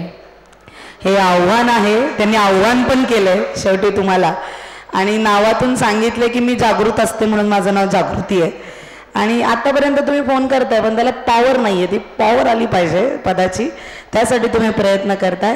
तुम्हाला खूप साऱ्या शुभेच्छा रोटरी क्लब ऑफ मनसरकडून. आणि जे काय आता तुम्ही बोललात ते प्रत्यक्ष कृतीत तुम्ही आणावं यासाठी सुद्धा तुम्हाला, कारण राजकारणी लोकांचं काय होतं माहिती का, म्हणजे राजकारणावर आणि समाजकारणावर बोलण्यासारखं व्यासपीठ नाही, पण इथे फक्त बोललं जातं. काम करताना मात्र खूप अडचणी येतात आणि त्या सामोरे जाण्यासाठीचा लागतो अभ्यास. ज्याच्याकडे अभ्यास आहे, प्लॅनिंग आहे, विजन आहे, ज्याच्याकडे निधी कसा आणायचा, कुठून आणायचा, तो किती आणला पाहिजे आणि कसा तो त्याचा उपयोग केला गेला पाहिजे, तो थेट कसा आला पाहिजे, तो मध्ये न जाता थेट कसा आला पाहिजे, या मुद्द्यांवर खरं तर बोललं गेलं पाहिजे. आणि असं व्यक्तिमत्व कुठल्याही शहराला, जगातल्या कुठल्याही शहराला असंच व्यक्तिमत्व सामान्य नागरिकाला अपेक्षित असतं की जे कृतीतून सगळं काही सिद्ध करू शकेल. तर त्यासाठी तुम्हाला खूप साऱ्या शुभेच्छा देते. खूप खूप धन्यवाद. टाळ्या वाजून आपण जागृती महाजन यांना शुभेच्छा देऊयात. आणि आता वळूयात पुढच्या कॅन्डिडेटकडे, ज्या आहेत मोनिका सुनील बाणखिले. अच्छा, मोनिका ताई, तुमचं मनपूर्वक स्वागत आहे. रोटरी क्लब ऑफ मंचर आयोजित धन्यवाद. माझ्या स्वप्नातील मंचर शहर या कार्यक्रमात, हा माईक घेऊयात आपण. खरं तर मला ना थोडंसं तुमच्या मनात काय चाललंय माहीत नाही, पण माझ्या मनात असं चाललंय की आत्ता किती छान बसल्यात एकमेकांच्या शेजारी. थोड्या दिवसांनी आता प्रचार चालू झालाय, एकमेकींच्या विरोधात प्रचार आहे, पण एकमेकींना छान इथं माईक पास करतायत, एकमेकींकडे छान बघून हसतायत. हे मंचर शहराची ओळख आहे. जरा शहरासाठी पण टाळ्या वाजूयात बरं आपण. हे महत्वाचं आहे. निरीक्षण हसत खेळत झाली पाहिजे आणि मुद्द्यांवर पण झाली पाहिजे. म्हणूनच मुद्द्याकडे येऊयात. तुमची स्वतःची ओळख थोडीशी आम्हाला करून द्या. मी मोनिका सुनील बाणखिले, बेंडे. मी सामान्य घरातील स्त्री आहे. माझं शिक्षण BCom पर्यंत झालेले आहे. आणि घरी कोण कोण असतं? राजकीय वारसा काय काय? राजकीय वारसा म्हणजे माझे मेहुणे स्वर्गीय ॲडव्होकेट अविनाशजी राहणे यांचं राजकारण आणि समाजकारण मी लहानपणापासूनच बघितलेले आहे. पण त्यांनी राजकारण कमी आणि समाजकारण केलेलं आहे. त्यांचा आदर्श ठेवूनच मी काम करेन. आणि घरी कोण कोण असतं? घरी सगळे सासू सासरे, दीर, जाव, दोन जॉईंट फॅमिली. आणि माहेर? माहेर सुद्धा मंचर. माझं माहेर मंचर, सासर पण मंचर, सगळं काही मंचर. हा म्हणजे मीच मंचरचीच आहे. मंचर माझं आणि मी मंचरची. Very good.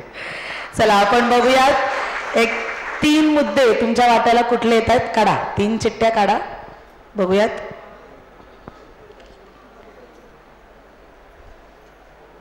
येस, बघूयात 3 चिठ्ठ्या आणि त्याच्यामधले विषय काय आहेत. पहिला विषय आहे, अनेकांनी अनेक बोललं गेलंय याच्यावर, पण तुमच्या दृष्टिकोनातून या विषय कसा तुम्ही मांडताय हे आम्हाला ऐकायचंय. ती म्हणजे मंचर शहरातली महिला सुरक्षा. याच्याबद्दल तुमचं काय म्हणणं आहे? महिला सुरक्षा म्हणजे सर्वप्रथम मी त्याला प्राधान्य देईन नगराध्यक्ष झाले तर. आणि महिला ह्या सुरक्षित आणि निर्भय राहिल्या पाहिजे मंचरमध्ये वावरताना. आणि बाजारस्थळ असेल, बसस्थानक असेल, तिथं CCTV कॅमेरे बसवण्यात येतील. CCTV कॅमेरे बसवले पाहिजेत. बरं, हो हो, वेगळा मुद्दा ऐकायला मिळाला. आणि ते नगरपंचायत आणि पोलीस नियंत्रण कक्षाशी जोडले जातील. बर बर, जे कशाशी जोडले जातील? नगरपंचायत आणि पोलीस नियंत्रण कक्षाशी जोडले जातील. पोलीस यंत्रणा समजू शकतो, पण नगरपंचायत याच्यावर कसं काम करेल असं तुम्हाला वाटतं? एखादी टीम ठेवता येईल, कारण का खूप प्रॉब्लेम असतात ना महिलांचे. नाही इकडे पोलिसांना जर ह्याच्यात असतील, एंगेज असतील, तर इकडे कॉल उचलला जाईल. थोडक्यात असं म्हणू शकतो का की पूर्णतः महिला सुरक्षितता फक्त पोलिसांच्याच भरोशावर न ठेवता लोकांचं पण त्याच्यामध्ये सहभाग नगरपंचायतीमध्ये केलं पाहिजे. बरं, अजून काय मुद्दा आहे याच्यात? नाही, अजून काय करण्यासारखं आहे? महिला सुरक्षा हेच, मुलींना लहानपणापासूनच कराटेचे वगैरे शिक्षण दिलं पाहिजे, त्या सक्षम पाहिजेत. त्यासाठी काय काय प्लॅनिंग आहे? हे क्लासेस वगैरे आहेत ना, हे मोफत केले पाहिजेत. बरं, म्हणजे ही गरज ओळखून मोफत केलं पाहिजे. हो, त्याच्यासाठी कुठलाही चार्ज नको. आणि त्यासाठी असला तरी थोडा पाहिजे, सर्वसामान्यांना पण परवडणारा पाहिजे. आणि त्या माध्यमातून तुम्ही प्रयत्न करणार. बर, बघूया दुसरा मुद्दा तुमच्या वाट्याला काय आलेला आहे. आणि अत्यंत महत्वाचा, मला असं वाटतं माणूस 2 गोष्टींनी प्रगल्भ होतो. एक म्हणजे माणसांमध्ये राहून, माणसं ओळखून, आणि दुसरं म्हणजे वाचून. वाचाल तर वाचाल असं म्हटलं गेलंय, पण मंचर शहरात आज एकही सुसज्ज सगळ्या ग्रंथांसहित असणारी सगळ्या स्पर्धा परीक्षांचा अभ्यास त्याच्यामध्ये करते आहेत, आजूबाजूला खूप आहेत, पण शहराच्या मध्यवर्ती नगरपंचायतीच्या हद्दीत नगरपंचायतीकरिता लायब्ररी आजपर्यंत मंचर शहरात आहे, पण मोठ्या प्रमाणात नाही. की त्याबद्दलचे तुमचे काय संकल्पना आहे? नवीन नवीन पुस्तके, मॅगझिन वाचनालयात पाहिजेत. स्पर्धा परीक्षांसाठी वेगळे सेक्शन पाहिजेत. वृद्धांसाठी, महिलांसाठी आणि मुलांसाठी वेगळे वेगळे झोन पाहिजेत. आणि रीडिंग कॉम्पिटिशन आणि बुक फेस्टिवल घेण्यात आलं पाहिजे. काय काय काय हे मुद्दे छान आहेत, ऐका नवीन मुद्दे आहेत. काय? रीडिंग कॉम्पिटिशन घ्यायला पाहिजे, जेणेकरून वाचनाची आवड वाढेल. आणि बुक फेस्टिवल. वा छान, बुक फेस्टिवल सुंदर. हे उपक्रम असे राबवले गेले ना की एक ऊर्जा तयार होते आणि एक वाईब तयार होते की बाबा लोक अट्रॅक्ट होतात, लोक खेचली जातात त्या विषयाकडे. छान मुद्दा मांडलात. आता बघूयात मागचे आवाज येते, जरा आवाज घुमतो ना सगळा. हां, एक मुद्दा असा आहे की ज्याच्यावर मला वाटतं जवळपास सगळ्यांकडे चिठ्ठ्या आलेल्या आहेत. तर एक काम करूयात, या मुद्द्यापेक्षा तुम्ही गार्डन हा मुद्दा आहे, आपण जरा वेगळा मुद्दा घेऊयात त्याच्यात. मी गार्डन बद्दल एक बोलू का? फक्त एक वाक्यात बोला आणि एक चिठ्ठी काढा. Yes, thank you. ओके, वेगळा मुद्दा आहे. गार्डन बद्दल हल्लीच्या काळात खूप मानसिक टेन्शन, धकाधकीचं जीवन झालेलं आहे.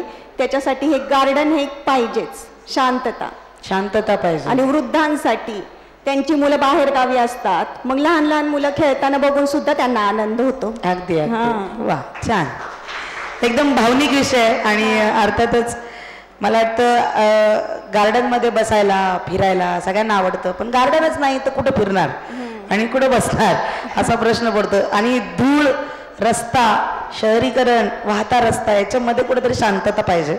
अगदी बरोबर आहे, तुमच्यासाठीचा मुद्दा आहे, अतिशय गरजेचा. मला ऐकायला आवडेल, मंचरकरांनाही ऐकायला आवडेल. हा मुद्दा तुमच्या वाट्याला आलाय. व्यावसायिक बाजारपेठ. आज जर परिस्थिती पाहिली तर हायवे झाल्यापासून मंचरकडे शहरात येणाऱ्या गाड्या 75% कमी झाल्यात आणि मग बाजारपेठेतली दुकानं ओस पडायला लागलीत. त्याला अजूनही खूप कारणं आहेत. तुम्ही या प्रश्नाकडे कसं पाहता? हा प्रश्न सोडवण्यासाठी तुमच्या काय संकल्पना आहेत? व्यावसायिक बाजारपेठ, लघु उद्योग आणि उद्योजकांना रोजगार मिळतो बाजारपेठेमुळे. मग त्यामुळे तिथे मेन बाजारपेठ ही पहिली गावात होती, ती आत्ता बाहेर दुकानं आलेली आहेत सगळी, ती बाहेर बाजारपेठ झालेली आहे. त्यामुळे खूप प्रॉब्लेम झालेले आहेत. काय प्रॉब्लेम आहे? म्हणजे तिथल्या स्थानिक जे पहिलेपासूनचे जे व्यापारी दुकानदार आहेत त्यांचे धंदे चालत नाही आहेत ना. त्यामुळे हे बघा कसं असतं, कुठलंही दुकान चाललं तर ते एकटं चालत नाही, त्याच्याबरोबर अनेकांचं रुटीन पण चालू असतं.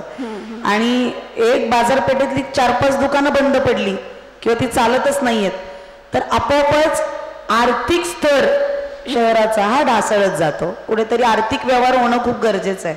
तर ते सुरळीत करण्यासाठी काय काय प्लॅनिंग घेत? मुख्य समस्या आज जर बाजारपेठेची पाहिली तर ती काय?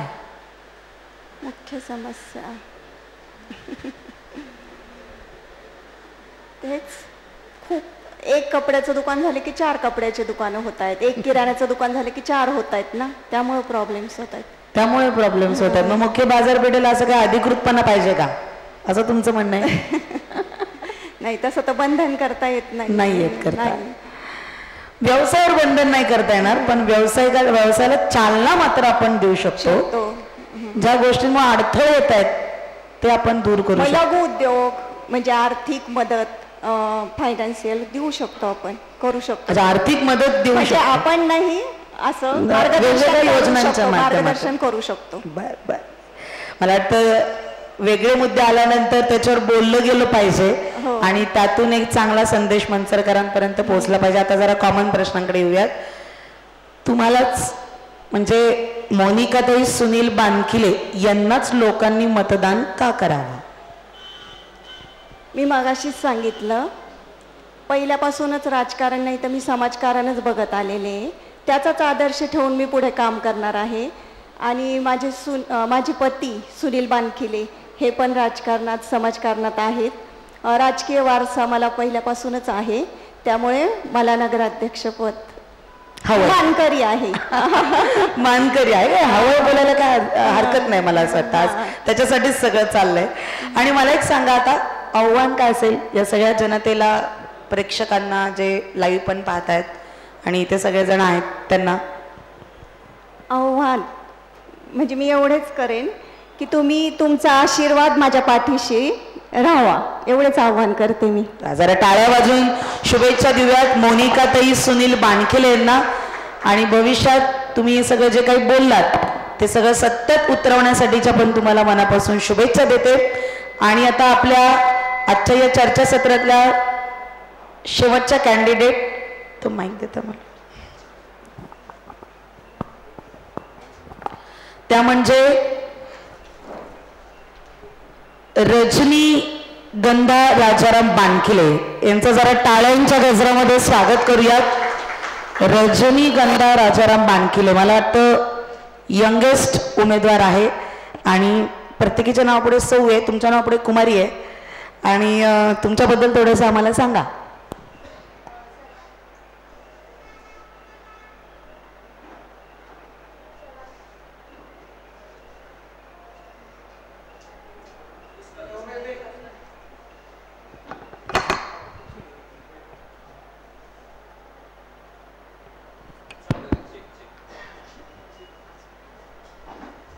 सर्वांना पहिला माझा नमस्कार. मी कुमारी रजनीगंधा राजाराम बानखिले. माझ्याबद्दल सांगायचं झालं तर माझं 1ली ते 10वी शिक्षण हे नालंदा इंग्लिश स्कूलमध्ये झालं. त्यानंतरनं 11वी 12वी हे मी हुजूर पागामध्ये केलं पुण्यामध्ये. त्यानंतरनं मला माझ्या सौभाग्याने रयत शिक्षण संस्थेचा भाग होता आलं. अण्णासाहेब आवटे कॉलेजमध्ये मी शिकली आहे. त्यामुळे मला रयतेचा म्हणजे कर्मवीर भाऊराव पाटलांचा इतिहासही माहीत झाला. त्यानंतरनं मी MSc बायोटेक्नॉलॉजी केलं. BSc बायोटेक्नॉलॉजी अण्णासाहेब आवटे कॉलेजमध्येच केलं. त्यानंतरनं MSc बायोटेक्नॉलॉजी मी आबासाहेब गरवारे कॉलेजमधनं केलं. त्यानंतरनं मी 2 वर्ष जॉब केला नेटसर्फ कम्युनिकेशनमध्ये. तिथे मी स्वतः बायो फर्टिलायझर्स आणि बायोपेस्टिसाइड्स यांचं फॉर्म्युलेशन बनवलं, त्यांचं उत्पादन केलं, प्रोडक्शन केलं. त्याच्यानंतर तिथे माझं एक बुरशीनाशक म्हणून आमच्या टीमचं, आमच्या कलिग्सचं एक प्रोडक्टही होतं, त्याचं पेटंट भेटलं. पण त्याचं पेटंट हे कंपनीचं सगळं रेव्हेन्यू कंपनीचं सगळं असल्यामुळे ते कंपनीच्या नावाने झालं.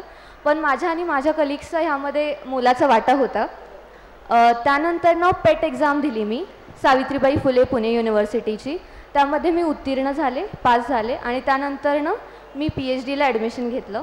आता मी सध्या PhD इन बायोटेक्नॉलॉजी करत आहे मॉडर्न कॉलेज गणेशखिंडमध्ये. माझा विषय हा अँटीबायोटिक रेझिस्टन्स आहे, जो एक ज्वलंत विषय आहे. माझं काम हे स्टेफायलोकोकस बॅक्टेरियावरती आहे, जे की आपल्या माणसांमध्ये 70 ते 75% इन्फेक्शन कॉज करतं. जसं की रेस्पिरेटरी ट्रॅक्ट इन्फेक्शन असतील आणि युरिनरी ट्रॅक्ट इन्फेक्शन असतील.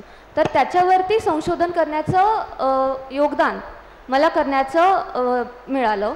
त्यामध्येच सांगायचं झालं तर पळसाचं झाड आपल्या सगळ्यांना माहीतच असेल. तर त्या पळसाचं झाडाचं अर्क घेऊन आम्ही त्या स्टेफायलोकोकस बॅक्टेरियाचं किती ग्रोथ कमी होती आहे हे बघितलं आणि त्याचंही एक प्रोडक्ट आम्ही पुढे तयार करण्याचा प्रयत्नात आहोत. तर हे सगळं शैक्षणिक छान झालंय. आता थोडंसं पारिवारिक या बरं. हो अर्थातच. तर राजकारणात तर मी नवीनच आहे, पण राजकारण हे माझ्यासाठी नवीन नाही हे मी सांगू इच्छिते. राजकारणाचा बाळकडूच आमच्या घरात आहे. माझे बाबा प्राध्यापक राजाराम बानखिले, ज्यांचा आम्हाला सगळ्यांनाच अभिमान आहे,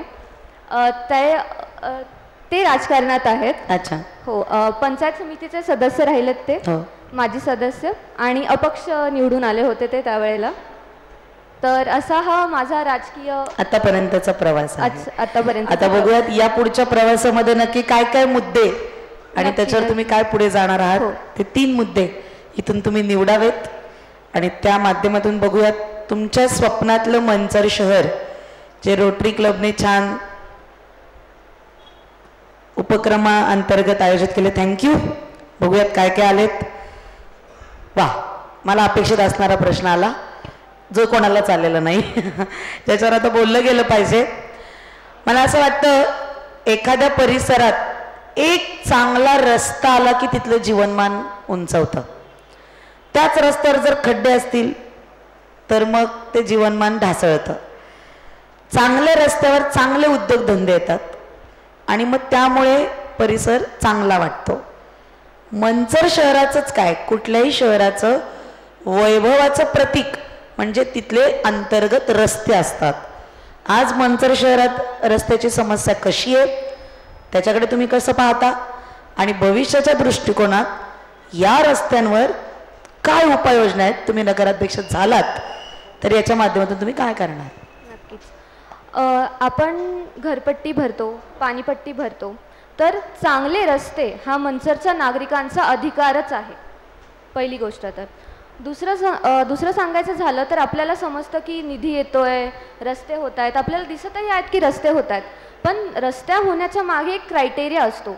लेवलिंग असतं, कॅम्बर असतं, त्याचं एक बाजूला पेव्हमेंट काढलं जातं ड्रेनेज होण्यासाठी. तर हे सगळे मुद्दे फार महत्त्वाचे आहेत जेव्हा रोड बनवला जातो आणि ह्याच्यावरती निरीक्षण ठेवणं हेही फार गरजेचं आहे, पहिली गोष्ट.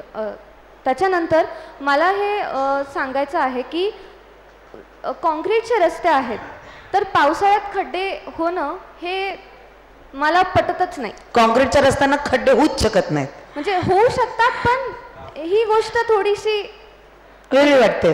जो कामाचा दर्जा आहे तो मेंटेन ठेवणं हे फार महत्त्वाचं. आज तुम्हाला वाटतं का मंचर शहरातले सिमेंटचे रस्ते कामाच्या दर्जाहीनतेमुळे खराब झालेत? नक्कीच नक्कीच. जे मटेरियल्स यूज केले जातात हे फार महत्त्वाचे ठरतात रस्ता बनवण्यासाठी, रस्ता टिकवण्यासाठी. तर ते जे मटेरियल्स असतात त्याच्यावरती बारकाईने लक्ष दिलं पाहिजे. तुम्ही खूप महत्त्वाच्या मुद्द्याला रजनीगंधा हात घातलाय. तर मी त्याला थेट प्रश्न विचारते, मग तुम्हाला असं वाटतंय का की हे खड्डे खरं तर कोणामुळे झाले असावेत? असा जर प्रश्न झाला निर्माण तर लोकप्रतिनिधी याला जबाबदार आहेत का याला प्रशासन जबाबदार आहे? तुमच्या दृष्टीने काय वाटतं, काय अभ्यास आहे तुमचा? मला वाटतं सगळे. कारण की जर आपणही नागरिक म्हणून आपणही तेवढेच जबाबदार आहोत. आपण काही त्यांना प्रश्न विचारत की आम्ही घरपट्टी भरतोय, आम्ही पाणीपट्टी भरतोय, तर आपलाही तेवढाच अधिकार आहे की आपण त्यांना उलट प्रश्न केलेही पाहिजेत की का, म्हणजे का तुम्ही असं करताय? आम्ही आमच्याकडनं घरपट्टी पाणीपट्टी वसूल करायला तर म्हणजे आम्ही वेळेच्या वेळेला घरपट्टी भरतो, पाणीपट्टी भरतो, मग आम्हाला आमचा अधिकार आहे ते आपल्या मूलभूत अधिकारात मध्येच येतं. तर हे गोष्टी आपणही तितके. मला थेट प्रश्न विचारते, नगराध्यक्ष झालात तर पहिला रस्ता कुठला कराल? पहिला रस्ता मी ना खरं सांगायचं झालं तर परवाच वाघवस्तीला जाऊन आले. त्या लोकांची तळमळ बघून मला खूप वाईट वाटलं. म्हणजे अगदी साधा त्यांना जायला रस्ताही नाही आहे व्यवस्थित. तो वाघवस्तीचा रस्ता मी पहिला करेल, कारण की तिथे शाळेतली लोक, शाळेतली मुली, म्हणजे मला खूप वाईट वाटलं की त्यांना एवढा त्रास होतोय जाण्या यायला. सो त्याला प्राधान्य असेल. त्याला प्राधान्य असेल. आपण दुसऱ्या प्रश्नाकडे वळूयात, मुद्द्याकडे वळूयात. अजून एक सांगू इच्छिते. मी इंडियन एक्सप्रेसमध्ये वाचलं होतं, राजेश राठोड नावाचे व्यक्ती आहेत, त्यांनी पेटंट त्यांचं स्वतःचं झालं आहे सरफेस टेक्नॉलॉजीमध्ये. तर त्यांनी सर्व्हिस टेक्नॉलॉजी, सरफेस टेक्नॉलॉजी. तर त्यांच्या पेटंटमध्ये त्यांनी 3 केमिकल्स वापरले आहेत ज्याने जे खड्डे आहेत, ज्याने खड्डे भरून काढता येतात.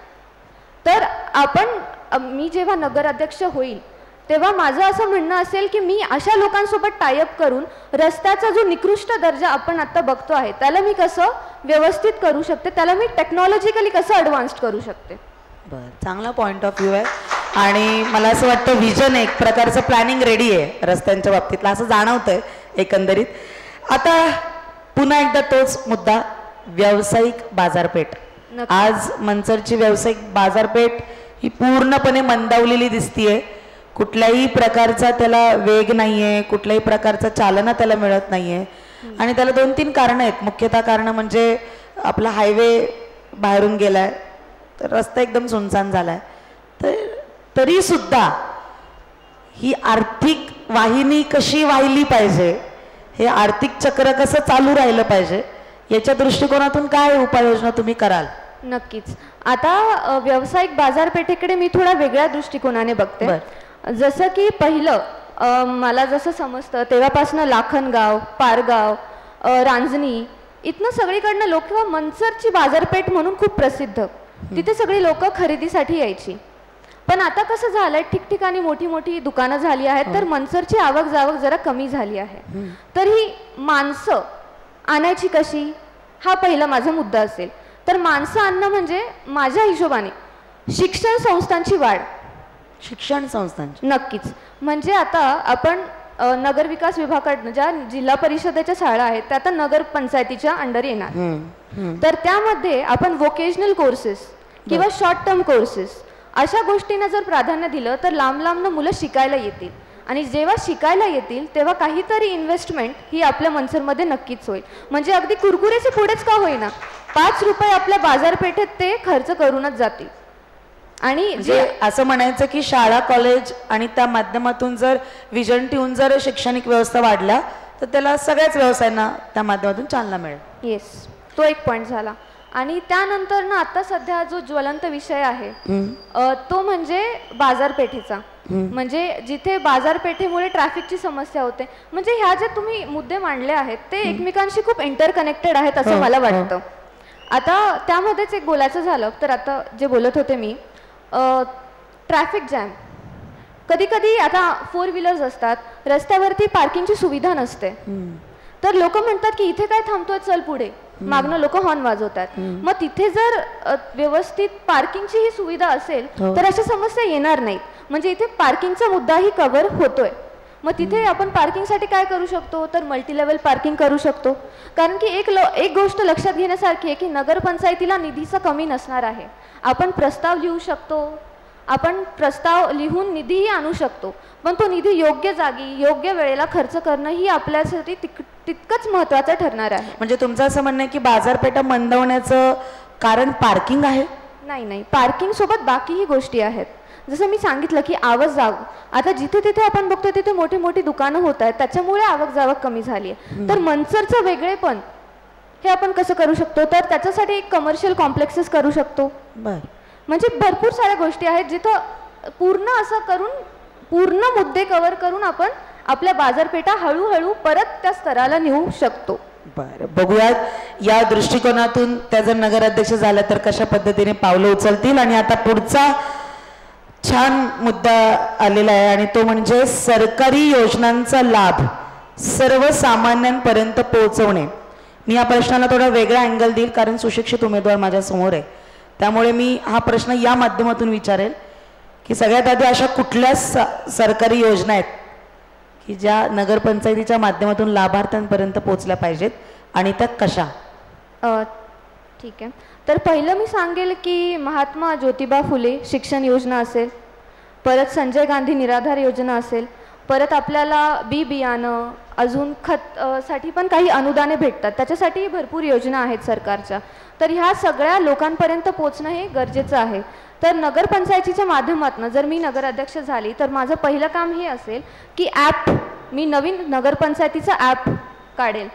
तर त्यामध्ये मोबाईल ॲप तर त्यामध्ये आपण योजना, त्यांचे लाभ, त्यांचं अटी, त्यांच्या शर्ती, त्यांची प्रक्रिया अगदी फुलफिलमेंटपर्यंत म्हणजे भरणं सगळं त्याच्यामध्ये कवर आणि अशा स्वरूपात ती प्रस्तुत केली जाईल व्हिडिओ फॉर्ममध्ये. म्हणजे लहान मुलांपासून म्हणजे जे शिक्षण आहेत तेपासनं ते ज्येष्ठांपर्यंत ते समजायला त्यांना काही अडचणी येणार नाही अशा माध्यमातून ते त्यांची सूचनावली असेल केलेली. तर ते एक पहिलं असेल. त्याच्यानंतरनं पूर्वी जशी ग्रामपंचायत होती तेव्हा ग्रामसभा असायच्या आणि महाराष्ट्र नगर परिषद नगरपंचायता व औद्योगिक नागरी अधिनियम 1965चा त्यामध्ये ही एक कलम आहे, कलम 3 त्या अंतर्गत प्रभाग सभा ज्या आहेत त्या कंपल्सरी आहेत. तर प्रत्येक प्रभागाच्या सभा घेऊन आपण आपले जे योजना आहेत, जे प्रकल्प आहेत त्या प्रभागाचे ते तिथपर्यंत लोकांपर्यंत पोहोचवू शकतो. तर अशा पद्धतीने आपण योजना तळागाळापर्यंत पोचवू शकतो असं मला वाटतं. बरं, म्हणजे या योजनांचा लाभ घेण्यासाठी तुम्ही जर नगराध्यक्ष झालात तर एक सेपरेट मंचर शहरासाठीचं ॲप तुम्ही लॉन्च करणार हो असं तुम्ही नागरिकांना आता सांगताय हो. आणि त्या माध्यमातून तुम्ही या सगळ्या योजनांचे लाभ तळागाळापर्यंत पोहोचवणार. हो, कारण की मी ह्याच्यामध्ये थोडं ॲड करू इच्छिते. पण मी एक बोलू का, म्हणजे आता जर असं जर पाहायला गेलं तर महाराष्ट्र शासनाचं ऑलरेडी एक वेबसाईट आहे की ज्या माध्यमातून या योजना ऑलरेडी त्या वेबसाईटवर दिसतात, पण लोक त्याच्याबद्दलचे अवेअर नाही आहेत की त्या योजना अगदी पार ग्राउंड लेवलला पोहोचत नाहीत. ज्यांना मोबाईलच वापरता येत नाही त्यांच्यासाठी काय? तेच पुढे मी तेच ॲड करणार होती. आपण आता स्मार्ट डिजिटल बोर्ड ऐकतो, डिस्प्लेज असतात, तर त्यावरती आपण योजना डिस्प्ले करू शकतो, पहिली गोष्ट. दुसरी गोष्ट जनजागृती, जसं तुम्ही म्हटलात तसं प्रभाग सभेमध्ये हे सगळ्या गोष्टी कव्हर होणार. जनजागृतीचा जो अवेअरनेसचा पॉईंट आहे तो आपण प्रभाग सभांमध्ये कव्हर करू शकतो. आणि तिसरी गोष्ट म्हणजे आपण योजना आल्या की आपण गाड्यांनी लाऊडस्पीकरनेही ते साध्य करू शकतो. जे लोकांपर्यंत योजना आहे तर पोहोचवण्याचं कामही त्यातनं होऊ शकतं. वा, आपण सगळ्या विजननुसार या ठिकाणी मुद्देसूद मांडणी केली आहे. आता ते कॉमन प्रश्न की सर्व मतदारांनी 20,000 मतदान मिळणं म्हणजे एक प्रकारे जनमत मिळण्यासारखं आहे आणि तो कौल लोकांनी तुम्हालाच का द्यावा, लोकांनी तुम्हालाच का मतदान करावं? जे आपलं टोटल मतदान आहे त्या सगळ्या मतदारांना मी सांगू इच्छिते की मी इथेच शिकली आहे, माझं शिक्षणही इथलं आहे, तर मी जे मनसर पाहिलं आहे माझ्या शालेय जीवनातलं, मी जे माझं मनसर पाहिलं आहे कॉलेजच्या जीवनातलं, आणि मी जे मनसर आत्ता पाहते आहे, आणि सगळ्यात महत्त्वाचं मी जे मनसर माझ्या दृष्टीने पाहते आहे ते मला म्हणजे खरंच साकार करायचं असेल तर मला तुमच्या सगळ्यांची साथ हवी आहे. आणि त्याच्यासाठीच तुम्ही मला तुमचे आशीर्वाद द्यावेत ह्याची मी सगळ्यांना प्रार्थना करते आणि थांबते. टाळ्या वाजवून शुभेच्छा देऊयात. जाता जाता एक आव्हान सर्व मतदारांना, साथ हवी आहे तर सांगितलंच तुम्ही, पण एक असा संदेश जसं की ताईंनी एकतेचा दिला होता, यांनी वेगळा दिला, तसा तुमचा काही? जसं की आपल्या सगळ्यांना माहीत आहे की सर्वात युवा उमेदवार मीच आहे, तर माझा जो दृष्टिकोन आहे तो समतोलाचा, म्हणजे सगळ्यांना सोबत घेऊन चालायचं असणार आहे. आज आपलं मतदान आहे 17,132 जर प्रॉपर आकडा सांगायचं झाला तर त्याच्यामधला 35% मतदार हा युवा आहे. तर सगळ्यांना सोबत घेऊन, म्हणजे युवा पिढीचे विचार आणि आत्ता ज्येष्ठांचे विचार, याच्यामध्ये जनरेशन गॅप जो आहे तो कव्हर करण्याचा किंवा सगळ्यांनाच सोबत घेऊन जाण्याचा विचार हा माझा असणार आहे. सर्वांसाठीच योजना, सर्वांसाठीच जे काही स्कीम्स किंवा जे काही मला करायचं ते ह्या प्रत्येक सर्वांगीण म्हणूयात आपण त्याला, प्रत्येक ह्याच्या सर्वांगीण दृष्टीनेच असणार आहे. आपण जोरदार टाळ्या वाजून शुभेच्छा देऊयात रजनीगंधा राजाराम बाणखिले यांना. तुम्ही जे आत्ता बोललायत ते सतत उतरवण्याची सुद्धा तुम्हाला मनोकामना तुमची पूर्ण हो जर तुम्ही नगराध्यक्ष झालात तर, त्यासाठी सुद्धा मी तुम्हाला शुभेच्छा देते. आणि आता एक महत्त्वाच्या गोष्टीकडे आपण वळतोय. 4 कॅन्डिडेट आहेत, 4 कॅन्डिडेटला मी रॅपिड फायर प्रश्न काही विचारणार आहे आणि त्या माध्यमातून त्या प्रश्नाचं उत्तर तुम्हाला एक शब्दात किंवा एका वाक्यात, नॉट मोर दॅन 3-4 शब्द, 3-4 शब्दांपेक्षा जास्त द्यायचं नाहीये, विचार करून द्या. आणि अर्थातच रॅपिड फायर म्हणजे थेट पोहोचणं असतं, खूप बोलणं नाही, मोजकं बोलणं असतं, तर त्याच्याकडे तुम्ही लक्ष द्यावं. रजनीगंधा तुमच्या हातात माईक आहे, तुमच्यापासूनच सुरुवात करते. पहिले 3 प्रश्न तुमच्यासाठी, कदाचित काही प्रश्न रिपीट होऊ शकतात. आत्ता इलेक्शन जाहीर झाल्यानंतर तुमच्या दिवसाची सुरुवात नक्की कशाने होतीये? चहा, बातम्या का भेटीगाठी? सध्या तरी चहानेच होतीये.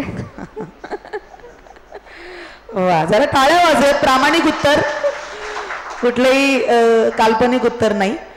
दुसरा प्रश्न, राजकारणात तुम्ही उतरताय तर या राजकारणाचा मुख्य प्रेरणास्त्रोत कोण आहे? माझे बाबाच, प्राध्यापक राजाराम भिवसेन बाणखिले. बर, याहीसाठी टाळ्या वाजव. प्रत्येक रॅपिड फायरला टाळ्या वाजू द्यात, कारण असं पटकन सुचणं काही सोपं नसतं. आणि एक पुढचा प्रश्न, राजकारणात इमेज महत्वाची का intent? Intent, always intent, because intent can take you places for me. म्हणजे इंटेंट शुद्ध, तुमचा हेतू शुद्ध असेल तर तुमची प्रयत्न जो तुम्ही करताय तो साकार होतोच. आणि टाळ्या वाजून शुभेच्छा देऊयात आपण रजनीकांत यांना. थँक्यू. आता जागृती ताईंकडे माईक द्या. पहिला प्रश्न रॅपिड फायर मधला, तुम्ही एक नेता आहात आधी की आधी माणूस आहात? आधी माणूस आहे. टाळ्या वाजूयात. राजकारणात येताना बऱ्याचशा वेगळ्या गोष्टींनाही सामना त्याचा करावा लागतो. त्यापैकी एक टीका, जी आता राजकारणात आले की टीका होऊ लागते. तर टीका ऐकून राग येतो की शिकायला मिळतं? शिकायला मिळतं. जरा टाळ्या वाजूयात. आणि एक प्रश्न, राजकारणात जगाच्या पातळीवर किंवा देशाच्या पातळीवर किंवा राज्याच्या पातळीवर किंवा मंचरच्या पातळीवर तुमचं आदर्श स्थान मनातलं कोण आहे? माझं आदर्श स्थान मंचरचे माजी खासदार कैलासवासी किसनरावजी बानखिले, शिवसेना नेते ॲडव्होकेट अविनाशजी रहाणे. एकच किसनरावजी बानखिले अण्णा. टाळ्या वाजवून शुभेच्छा देऊयात ताईंना. Thank you so much. आपण आता इकडे 3 प्रश्न विचारूयात रॅपिडचे. शुभेच्छा. तुम्हाला कॉमन प्रश्न विचारते. पहिलाच, तुमच्या आत्ताच्या या काळातली म्हणजे नगर परिषद अनाऊन्स झाल्यानंतर, नगरपंचायतीची निवडणूक अनाऊन्स झाल्यानंतर दिवसाची सुरुवात कशाने होतीये? चहा, बातम्या की बेटीगाठी? चहा. हे प्रामाणिक उत्तर देत आहे. चहाने सुरुवात होतीये. वा. पुढचा प्रश्न विचारतीये, लोकांनी तुम्हाला काय म्हणून आता ओळखावे? नगरपंचायत सदस्य किंवा नगर अध्यक्ष. अरे कन्फ्युजन आहे थोडं तुमचंच. एक एक एक उत्तर पाहिजे मला. एक. नगर अध्यक्ष. टाळ्या वाजवून शुभेच्छा देऊयात. राजकारणात तुम्ही उतरल्यानंतर तुमच्यातली एक अशी गोष्ट की ज्याच्यामुळे मी परफेक्ट बसते या क्षेत्रात, एक गोष्ट, एकच. माझे हजबंड राजकारणामध्ये आहे म्हणून. हो. याच्यासाठी पण टाळ्या वाजवा. वेगळी गोष्ट सांगितली. तुम्हाला खूप साऱ्या शुभेच्छा. आपण बाणखिले ताईंकडून ऐकूया. आता राजकारणात उतरलाय तर वेगवेगळ्या पक्षांच्या माध्यमातून तुम्ही निवडणुका लढवणार आहात. पण तुमच्या पद्धतीने तुमच्या पक्षातून तुम्ही लढवल्यानंतर जेव्हा तुमचा आपोआप एखादा पक्षीय किंवा वैयक्तिक विरोधक तयार होईल, तर आज या व्यासपीठावरून एका वाक्यात विरोधकाला जर काय सांगायचं ठरलं तर ते काय असेल? राजकारण हे 4 दिवसाचं आहे, नंतर परत मैत्रीच होणार आहे. वा, क्या बात आहे. एक वेगळं उत्तर. Very good. आणि पटकन आलं, ते महत्वाचं. जरा वेगळं विचारते. थोडंसं वेगळं. जर तुम्ही उद्याच नगर अध्यक्ष झालात तर पहिलं काम कुठलं असेल? पहिलं महिलांची सुरक्षा, हेच काम करेन मी. बर, टाळ्या वाजूयात या पण गोष्टीसाठी. आजपर्यंत तुम्ही तुमच्या वैयक्तिक जीवनात किंवा राजकीय आणि सामाजिक जीवनात, तुमच्या परिवाराच्या जीवनात तुम्ही स्वतः घेतलेला एक निर्णय की ज्यावर तुम्हाला स्वतः अभिमान वाटतो, स्वतः घेतलेला या शब्दाखाली 3 लाईन.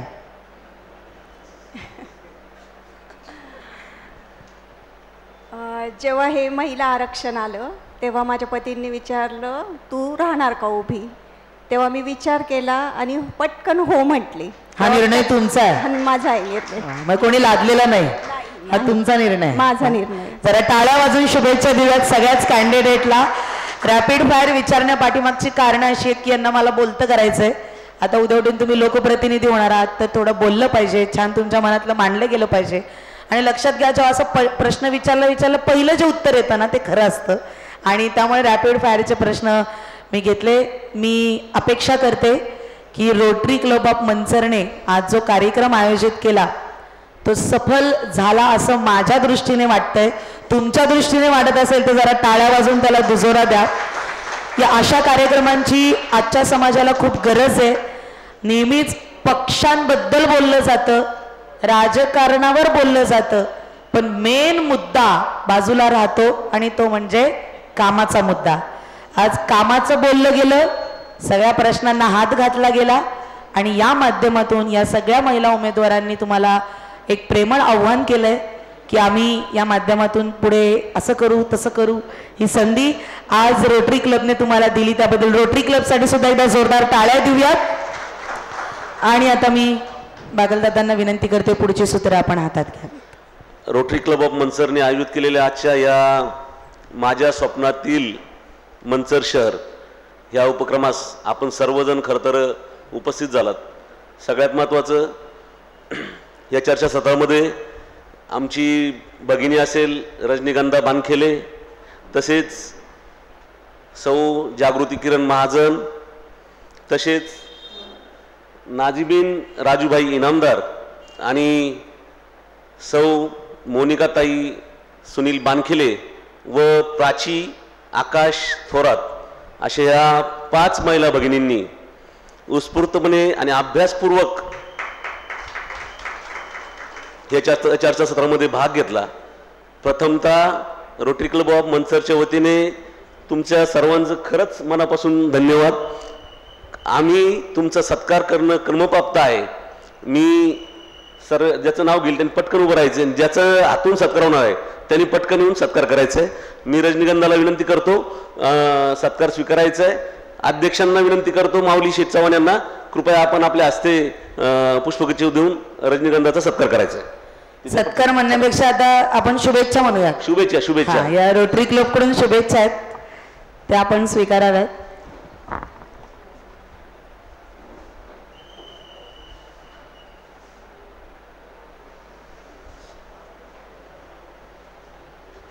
मी प्रोटोकॉल प्रमाणे सत्कार किंवा शुभेच्छा देत नाहीये, सिरियली करत आहे. यस. दुसरा सत्कार आणि शुभेच्छा जागृताई किरण महाजन यांचा होत आहे. मी बाळासाहेब आमचे माजी रोटरीचे अध्यक्ष आहेत त्यांना विनंती करतो कृपया आपण पटकन स्टेजवर येऊन सत्कार करायचा आहे.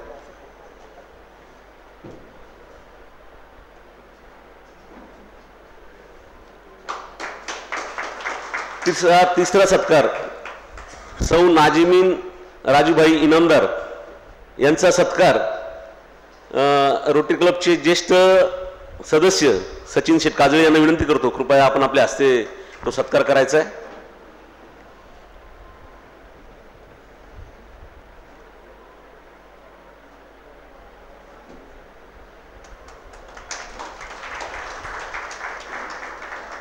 चौथा सत्कार सौ मोनिकाताई सुनील बानखेले यांचा सत्कार रोटरीचे माजी अध्यक्ष आणि ज्येष्ठ मार्गदर्शक आशिषभाई पुंगलिया ज्यांचा आज वाढदिवस आहे त्यांना वाढदिवसाची शुभेच्छा द्याव्यात आणि साहेबांना विनंती करतो आपण आपल्या हस्ते मोनिकाताईंचा सत्कार करायचा आहे.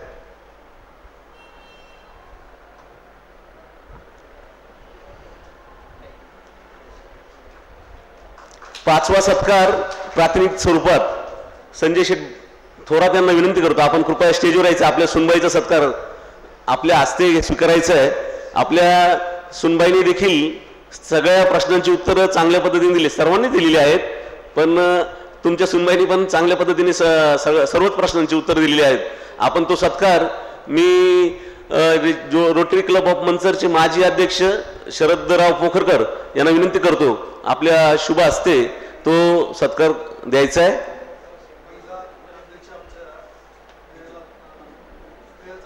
स्नेहल शास्त्री मॅडम भाजपाच्या नेत्या आहेत त्यांना मी विनंती करतो कृपया आपण प्राची थोरात यांचा सत्कार आपल्या शुभ हस्ते स्वीकारायचा आहे. शुभेच्छा शरदराव पोखरकर देतील.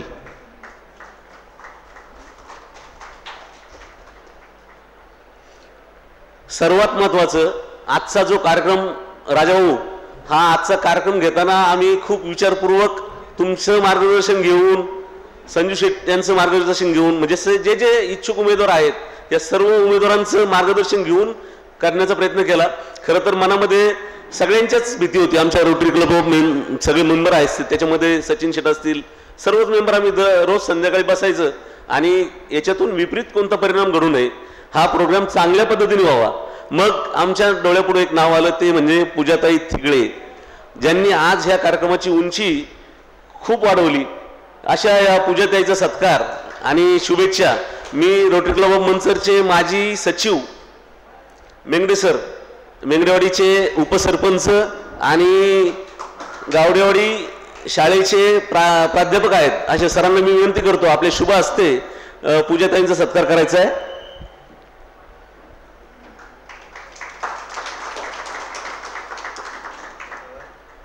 खरं तर तुम्हा पाचही महिलांना तुमचं खरंच मनापासून कौतुक करावंसं वाटतं, कारण माझ्यासारखे अनेक कार्यकर्ते मंचर शहरामध्ये ह्या नगराध्यक्षपदासाठी इच्छुक होते, पण मी गेली 22 वर्ष जे की संपत संस्थेमधून सहकार्याचं काम करत आहे, 5-7 वर्षापासून रोटरी क्लबमध्ये सामाजिक काम करत आहे. माझा सुद्धा डोळा ह्या नगराध्यक्षपदावर होता, राजाभाऊंचा होता, इथं संजू शेठ बसले त्यांचा होता, असे अनेक कार्यकर्ते आहेत. पण असो, तुम्ही खरंच खूप भाग्यशाली आहात आणि हे ऐतिहासिक पद पुढचे 100 वर्ष लोक विसरणार नाहीत, कारण महिला नगराध्यक्ष पहिली होणारी ही मंचरची तुमच्यापैकी कोणीतरी एक असणार आहे, याचा माझ्यासारख्याला आमच्या सर्व रोटरीला नक्कीच अभिमान असणार आहे. आणि खरंच आजचा कार्यक्रम खूप छान झाला, म्हणजे आम्ही कल्पना केली नव्हती त्याही पेक्षा त्याची उंची खूप वाढवली. अशा पूजाताई तुमचं पण मनापासून कौतुक आणि धन्यवाद. सर्वच महिला भगिनी तुम्ही आपण इथं उपस्थित झालात आणि या सर्व समोर बसलेले सगळे श्रोते, ऑडियन्स आणि सर्वच राजकीय, सामाजिक आणि सर्व क्षेत्रातील मंडळी, आपण सर्वच जण या आजच्या या कार्यक्रमाला उत्स्फूर्तपणे प्रतिसाद दिलात, त्याबद्दल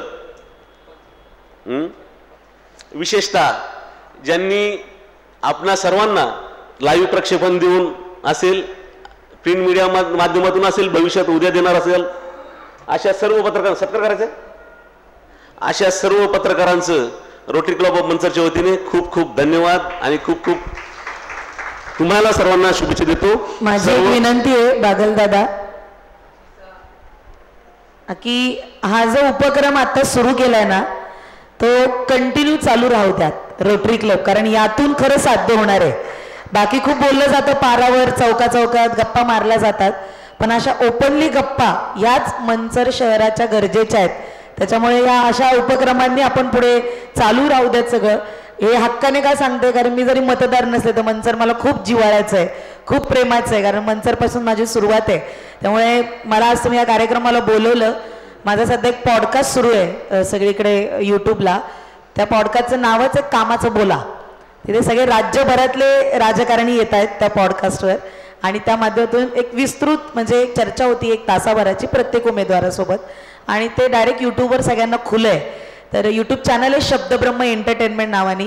तर वैभवदादांना मी विनंती करेल की मला आवडेल या चॅनलवर माझ्या मंचरची आजचा हा कार्यक्रम प्रक्षेपित व्हावा, जेणेकरून मंचरची ओळख आणि येणारं भावी पिढी आणि पहिली महिला नगराध्यक्षा जगासमोर प्रेझेंट व्हावी. आणि रोटरी क्लबला या संकल्पना ज्यांच्या मनात आली त्यांच्यासाठी सुद्धा टाळ्या देते आणि रोटरी क्लब यांनाही मनापासून देणार. पुढे सगळं चालू राहू द्यात ही मात्र विनंती राहील. आता ह्या कार्यक्रमानंतर आम्हाला सगळ्यांना जाणवतंय की मंचरचं भवितव्य आपण नक्कीच एका चांगल्या सेफेस्ट हातामध्ये जाणार आहे. ह्या चौघींपैकी जे कोणी नगराध्यक्ष होईल किंवा 5 जणींपैकी, तर मंचरचं भवितव्य अतिशय सुरक्षित हातामध्ये आहे असं आपण समजायला काही हरकत नाही. थँक्यू. असो पूजाताई, नक्कीच आपली सूचना स्वागतार्ह असेल. तुम्ही 5ही महिला भगिनींनी खूप छान पद्धतीने तुमचं मनातलं मनोगत व्यक्त केलं, अभ्यासपूर्वक तुम्ही नका आलात, त्याबद्दल खरंच मनापासून कौतुक. आणि हा उपक्रम आपण निश्चित भविष्यात चालू ठेवूयात. सर्वांचे मनापासून खूप खूप धन्यवाद देतो आणि थांबतो.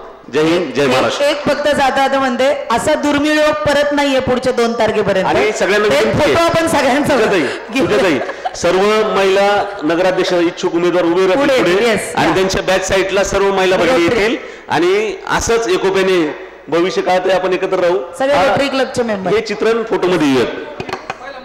येस, या इकडून 2 मी येते मध्ये येते. येस, आपण सगळेजण एकदा जोरदार टाळ्यांच्या गजरात आशिष पुंगले यांना वाढदिवसाच्या शुभेच्छा देऊयात. सगळ्या मंचर शहराकडून आणि रोटरी क्लब ऑफ मंचरकडून आपल्याला खूप साऱ्या शुभेच्छा आणि एक फोटो प्लीज.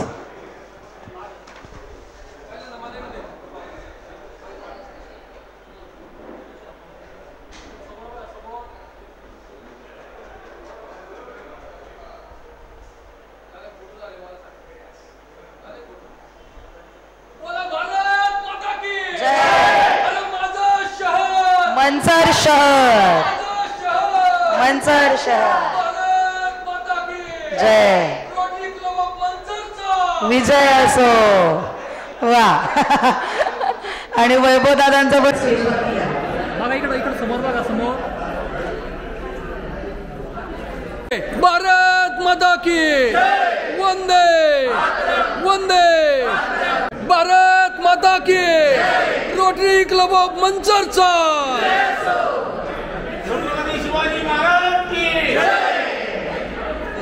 धन्यवाद.